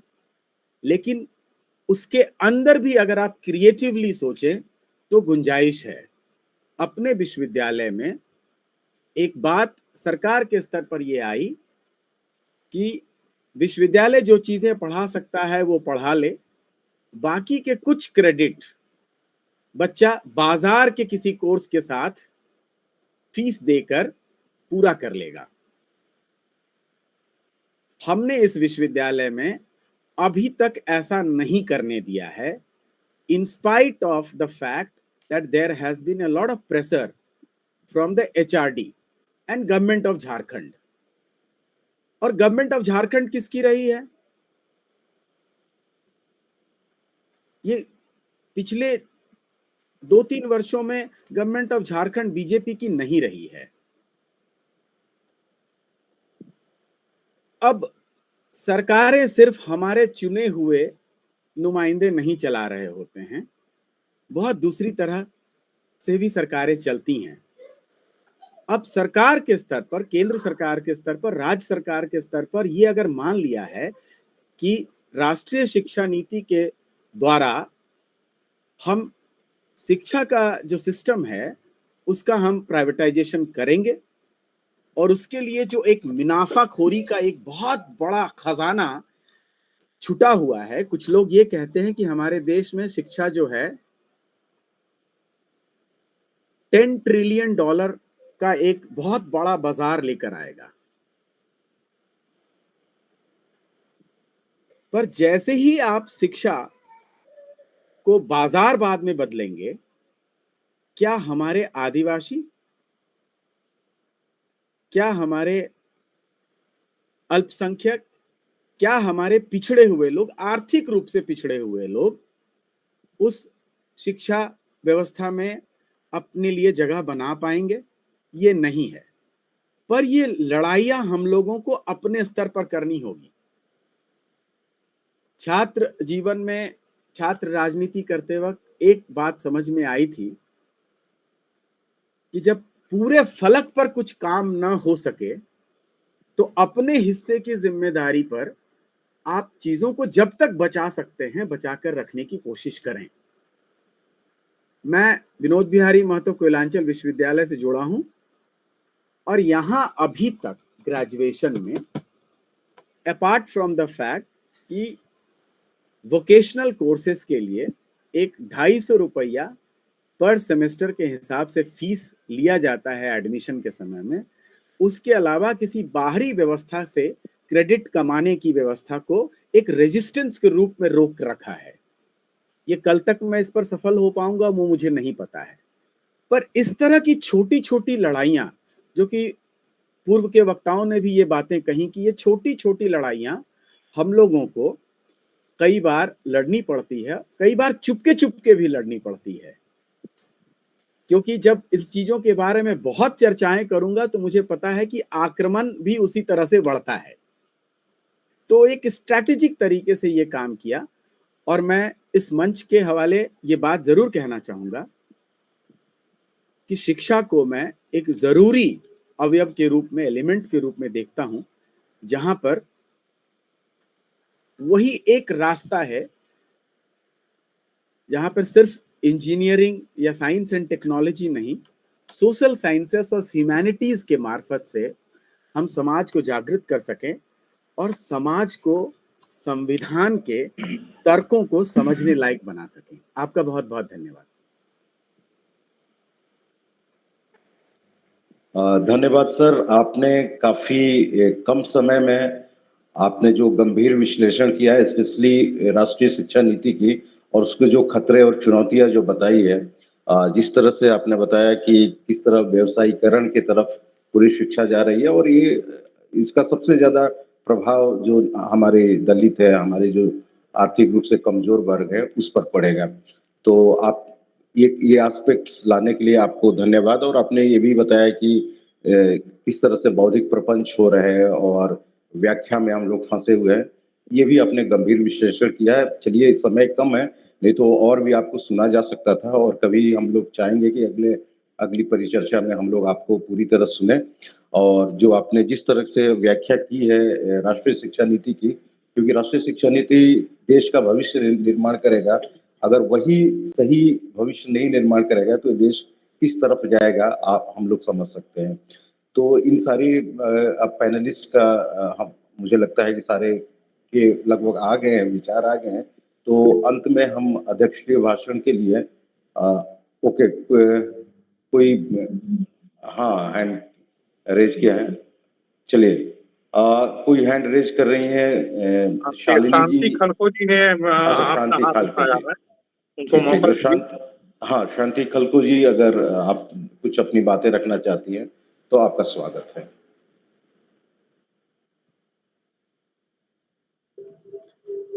अनम्यूट करिए पहले। अनम्यूट कीजिए, अनम्यूट कीजिए। हाँ, ठीक है, अब ठीक है। सभी विद्वत जनों को मेरा जोहार। मैं झारखंड से हूँ। मैंने सबों की जो बात है वो तो नहीं सुन पाई, लेकिन जो 2-3 वक्ता हैं उनकी बात मैं सुन पाई। मैं छोटा सा अपना जो बात है वो रखना चाहती हूँ, उसमें जोड़ना चाहती हूँ।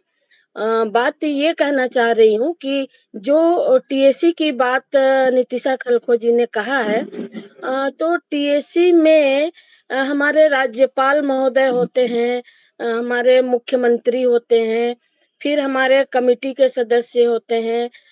तो इतने लोगों के बावजूद भी 5वीं अनुसूची में जो काम होना चाहिए, वो झारखंड बने हुए इतने वर्षों के बाद भी नहीं हो पाया है। और मेरी जितनी जानकारी है, मुझे पता है कि जो 5वीं अनुसूची वाली जो क्षेत्र है, उसमें राज्यपाल महोदय का बहुत बड़ा हाथ रहता है, मतलब वो पूरी तरह से मालिक होते हैं। तो जब सीएम भी हमारे आदिवासी हैं, सिर्फ रघुवर दास को छोड़कर अब तक के जितने भी रहे हैं, वो सारे आदिवासी मुख्यमंत्री रहे हैं।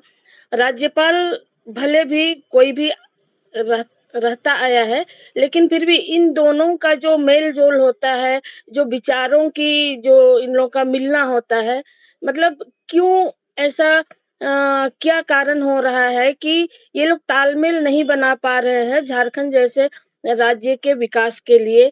पूरी तरह से आदिवासी राज्य है, लेकिन फिर भी इनके विकास के लिए तालमेल नहीं बन पाता है। दूसरी बात ये है कि ये जो 5वीं अनुसूची का क्षेत्र है, इसे भी डिलिमिटेशन के माध्यम से इसे भी खत्म करने की कोशिश की जा रही है। और इधर हाल फिलहाल में ये दिखाया जा रहा है कि आदिवासी यहाँ कम होते जा रहे हैं। और क्यों कम होते जा रहे हैं, ये कारण हम लोगों को बहुत अच्छी तरह मालूम है, लेकिन हम लोगों को कहीं पर ये जगह नहीं दी जाती है कि हम इस चीज को रोक सकें या फिर अपने ऊपर इन बातों को पहुंचा सकें कि आदिवासी की जनसंख्या क्यों कम हो रही है, किस जो भी चाल चली जा रही है उसके तहत कम की जा रही है और डिलिमिटेशन किया जा रहा है। तो मैं चाहूंगी कि हमारे जो राज्यपाल महोदय होते हैं, जो भी राज्यपाल आते हैं, और हमारे सीएम साहब ये अपना एक तालमेल बना के अच्छे विचारों के साथ मिलें और इस पर काम करें। ये मेरा एक आग्रह होगा, ये आप सबों के माध्यम से। जोहार, मैं इतना ही कहना चाह रही हूँ। धन्यवाद शांति जी, आपने अपनी बातें रखी और मुझे लगता है 5वीं अनुसूची में जो हक मिलना चाहिए वो जरूर मिलना चाहिए। और सीएम और आपने जो पॉलिटिकल गवर्नेंस की बात कही कि मैक्सिमम जो आदिवासी मुख्यमंत्री रहे हैं और राज्यपाल 5वीं अनुसूची के एक तरह से मालिक होते हैं, तो इनके बीच में एक बेहतर तालमेल हो तो शायद वो चीजें धरातल पर उतर सकती है। इसमें कोई इस पर कुछ प्रतिक्रिया कोई देना चाहेंगे? किस चीज में सर? नहीं, मैं चाह रहा था कि आपकी जो प्रश्न सवाल खड़े हुए हैं, इस पर कोई जवाब अगर देना चाहे तो, नहीं तो फिर हम अली इमाम साहब के पास चलेंगे अध्यक्षीय भाषण के लिए। जी। तो खान सर, आप अध्यक्षीय भाषण पूरी आपने सबको सुना है, तो पूरी आप इसको आप एक तरह से अध्यक्षीय भाषण देकर सारी बातों को एक तरह से सार संक्षेप में रखें और इसको कंक्लूड करें। धन्यवाद संजय जी। सबसे पहले तो इस बात के लिए कि आपने आज के कार्यक्रम का संचालन बहुत अच्छे ढंग से किया। मैं सबसे पहले आज के दिन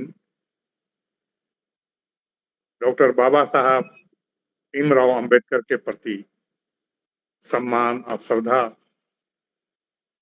प्रकट करते हुए उन्हें श्रद्धांजलि अर्पित करता हूं और उनके योगदान को न केवल देश के निर्माण में बल्कि दुनिया को एक दिशा देने के लिए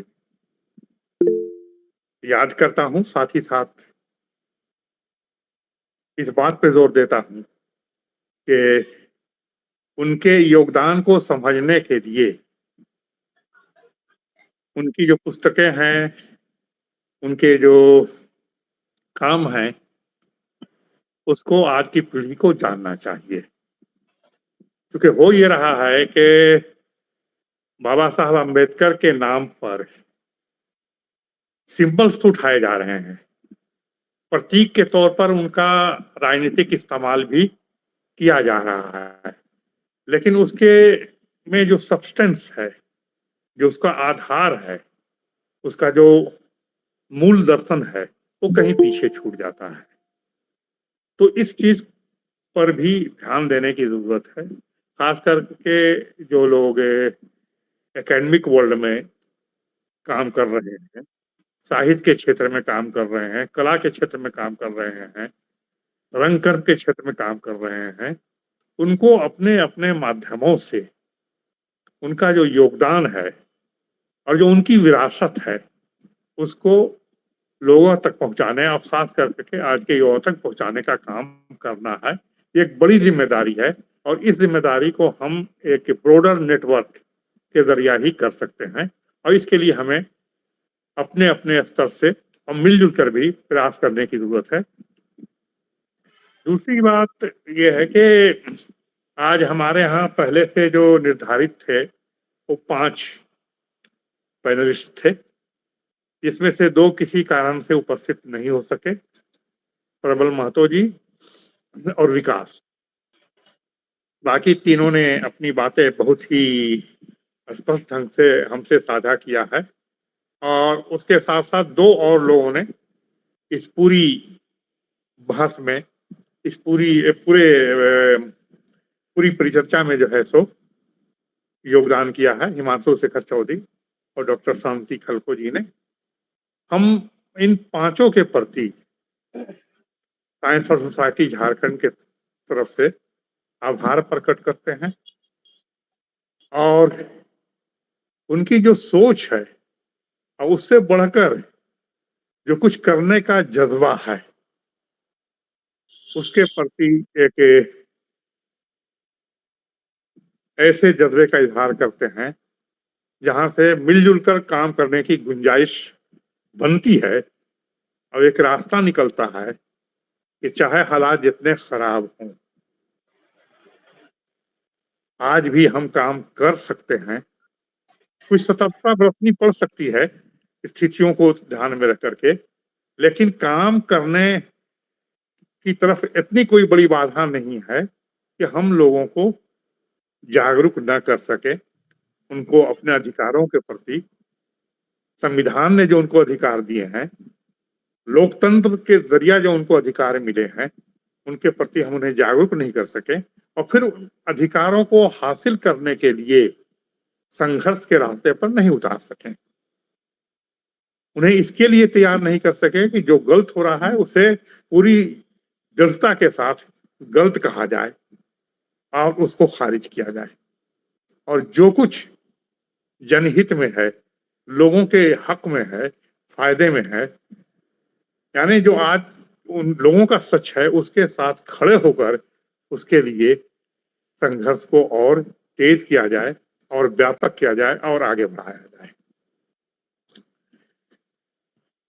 हमारे वक्ताओं ने वो संविधान की 5वीं अनुसूची, झारखंड का उसमें होना, उसके तहत दिए गए प्रावधान, इनकी चर्चा की। 5वीं अनुसूची के जो 10 राज्य हैं और 6ठी अनुसूची के जो 4 राज्य हैं, उनके बीच के अंतर को भी लोगों ने स्पष्ट किया। इसी क्रम में संविधान की और भी जो धाराएं हैं, खास करके धारा 12 से लेकर के 35 तक, जो हमारे मौलिक अधिकारों के साथ जुड़ी हुई हैं और बहुत सारे जो सवाल हमारे सामने हैं, अभिव्यक्ति का सवाल है, आज़ादी का सवाल है, बराबरी का सवाल है, धार्मिक आज़ादी का सवाल है, आस्था को मानने और उसको प्रचारित करने का सवाल है, ये जो सारे प्रावधान हैं उनकी भी चर्चा की गई। लेकिन मैं जो वक्ताओं की इस बात से सहमत हूँ कि भारत का एक आम आदमी संविधान को कितना समझता है और उसमें जो अधिकार उसको दिए गए हैं उससे उसका कितना नाता है, उससे कितना परिचित है। अब देखिए, अगर हम बात करें, वैसे ये बात आई है कि खास करके कुल्हान के क्षेत्र में संविधान यात्राएं शुरू की गई और उसके माध्यम से बड़े पैमाने पर लोगों से संवाद किए गए और संविधान के बारे में उन्हें जानकारियां दी गई, उन्हें जागरूक करने का काम किया गया। ये एक अच्छा काम है जो लगातार होना चाहिए और कोल्हान क्षेत्र से बाहर भी वो होना चाहिए। और इसके लिए जरूरी है कि जो संस्थाएं ये काम कर रही हैं वो दूसरी संस्थाओं के साथ जुड़े, एक नेटवर्किंग तैयार करें ताकि झारखंड के हर क्षेत्र में इस काम को आगे बढ़ाया जा सके।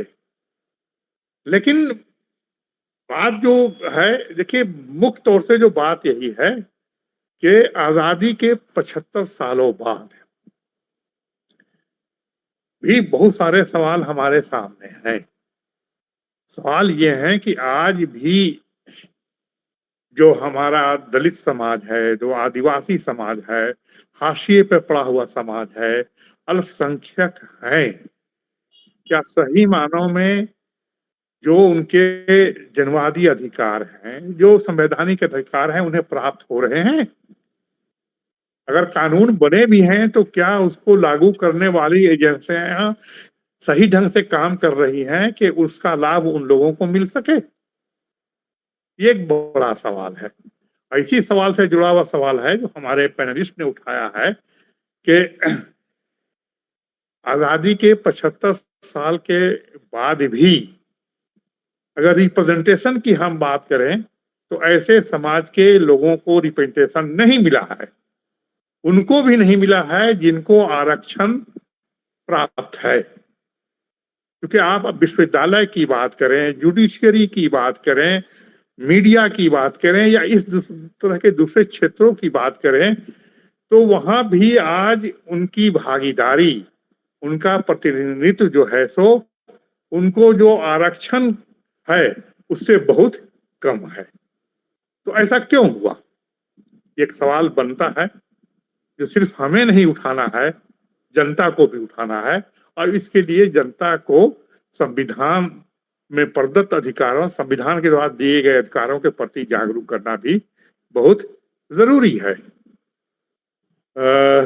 संचालक महोदय ने बात कही थी कि हमारी जो परंपरा है झारखंड की वो बड़ा जो है सो समृद्ध परंपरा है, क्योंकि हमारी परंपरा साम्राज्यवाद विरोध की परंपरा है।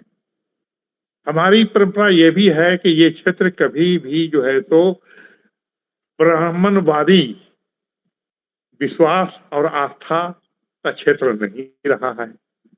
हमारी परंपरा यह भी है कि हम अपने अधिकारों के लिए संघर्ष करते रहे।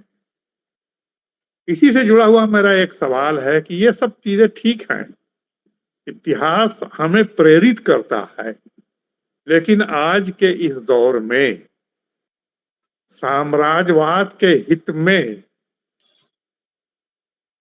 वित्तीय पूंजी द्वारा संचालित बाजार हमारे जीवन को जिस तरह से जकड़ रहा है, सिर्फ वित्तीय मामलों में नहीं बल्कि सामाजिक सरोकार के सवाल पर, सांस्कृतिक मामलों में और हमारे रोजमर्रा की जिंदगी में जिस तरह से वो दखलंदाजी कर रहा है और आज तो उससे आगे बढ़कर जिस तरह से वो डिक्टेट कर रहा है, हमें हमारी पसंद नापसंद बतला रहा है, हमें अपने जीवन को कैसे गुजारना है उसकी बात कर रहा है, हम क्या करें क्या नहीं करें, क्या सोचे क्या नहीं सोचे, ये सब यानी हमारे घरों में घुस गया है। तो ऐसी स्थिति में इसका हम मुकाबला कैसे करेंगे? सिर्फ इतिहास में जो हमारा शानदार इतिहास है उसकी बात करके नहीं कर सकते हैं।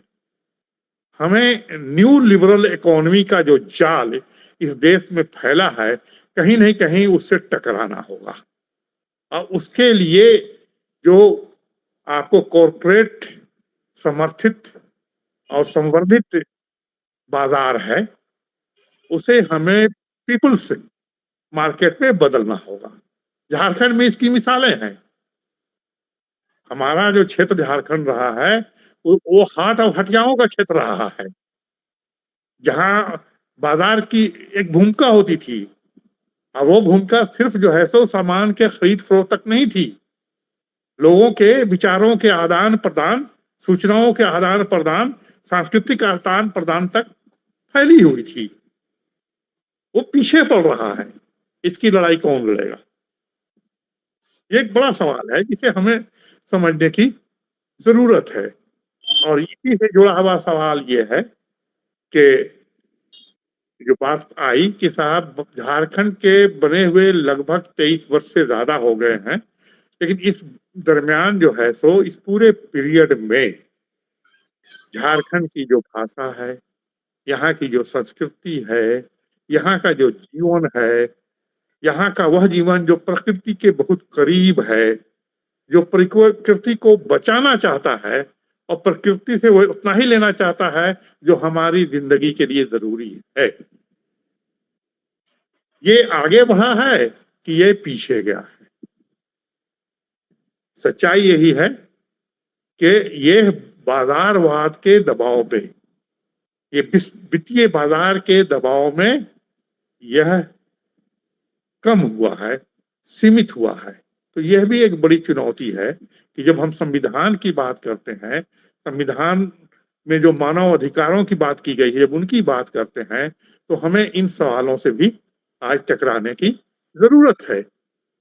जिस तरह से हमारे विश्वविद्यालयों में विभाग हैं, भाषा के नाम पर अगर हमारे विभाग हैं, हिंदी के विभाग हैं, अंग्रेजी के विभाग हैं, बंगला के हैं, उर्दू के हैं, संस्कृत के हैं, उड़िया के हैं, तो सवाल ये उठता है कि फिर जो जितनी भाषाएं हैं और खास करके जो विकसित भाषाएं भी झारखंड की हैं, उन सबको मिलाकर एक जो है सो तो जनजातीय भाषाएं या जो है सो क्षेत्रीय भाषाओं में क्लब कर दिया गया और एक विभाग बना दिया गया। संथाली विभाग क्यों नहीं है? मुंडारी का विभाग क्यों नहीं है? इस तरह की जो दूसरी भाषाएं हैं, कुरमाली है, कुड़ुक है, उनके विभाग क्यों नहीं है अलग अलग? अगर सारे विभाग एक साथ नहीं भी शुरू किए जा सकते हैं तो कुछ तो विभागों को अलग करना चाहिए और उनको व्यवस्थित ढंग से चलाने की जरूरत है, ताकि वह जो भाषा को लेकर, संस्कृति को लेकर करके झारखंड की विशेषताएं हैं उन पर अध्ययन हो सके, उन पर शोध हो सके और वो लोगों के सामने आ सके। और इसके लिए यह भी जरूरी है, ये मांग रही है, जनवादी लेखक संघ ने भी मांग किया है, दूसरे संगठनों ने भी मांग किया है और संगठनों ने भी काम किया है कि भाई 23 वर्ष से ज्यादा हो गए बने हुए, आज तक झारखंड साहित्य अकादमी क्यों नहीं बन पाई? उसकी स्थापना क्यों नहीं हो पाई? आखिर उसके पीछे कौन से कारण है, कौन सी राजनीति है?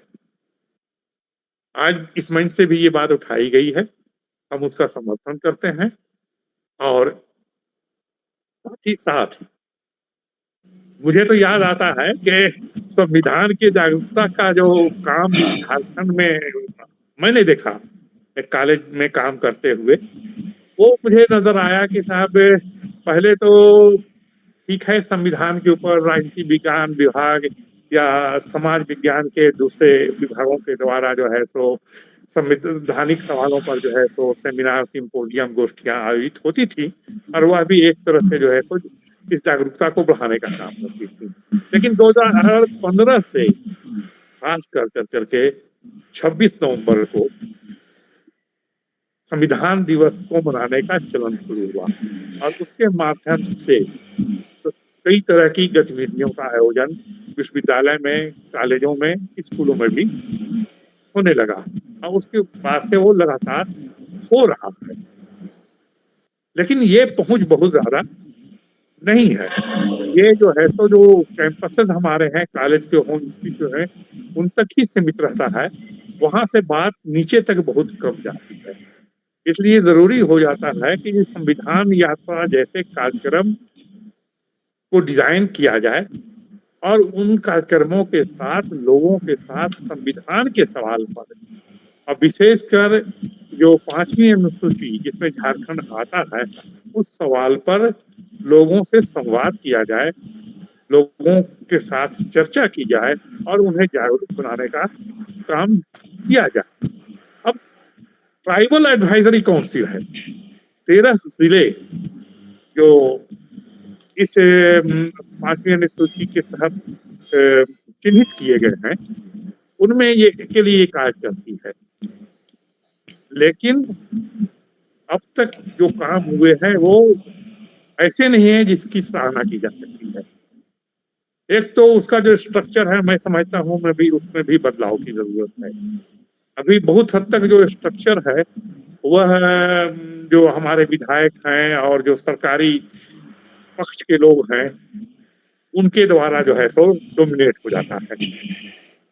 जो झारखंड में अलग अलग क्षेत्रों में मुहिम चला रहे हैं, संघर्षरत हैं, आंदोलन चला रहे हैं, वो पर्यावरण की सुरक्षा का सवाल हो, जल जंगल जमीन का सवाल हो, शिक्षा के बचाने का सवाल हो, संस्कृति के बचाने का सवाल हो, आजीविका से बचाने का सवाल हो, पोषाहार का सवाल हो, ये सारे जो सवाल पर जो आंदोलन हो रहे हैं झारखंड में, उनका प्रतिनिधित्व भी वहां होना चाहिए।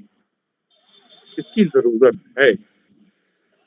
उसको या तो हो कि उसकी जो अभी स्ट्रक्चर है उसको विस्तार दिया जाए और उसको और व्यापक बनाया जाए और उसमें जन भागीदारी को सुनिश्चित किया जाए।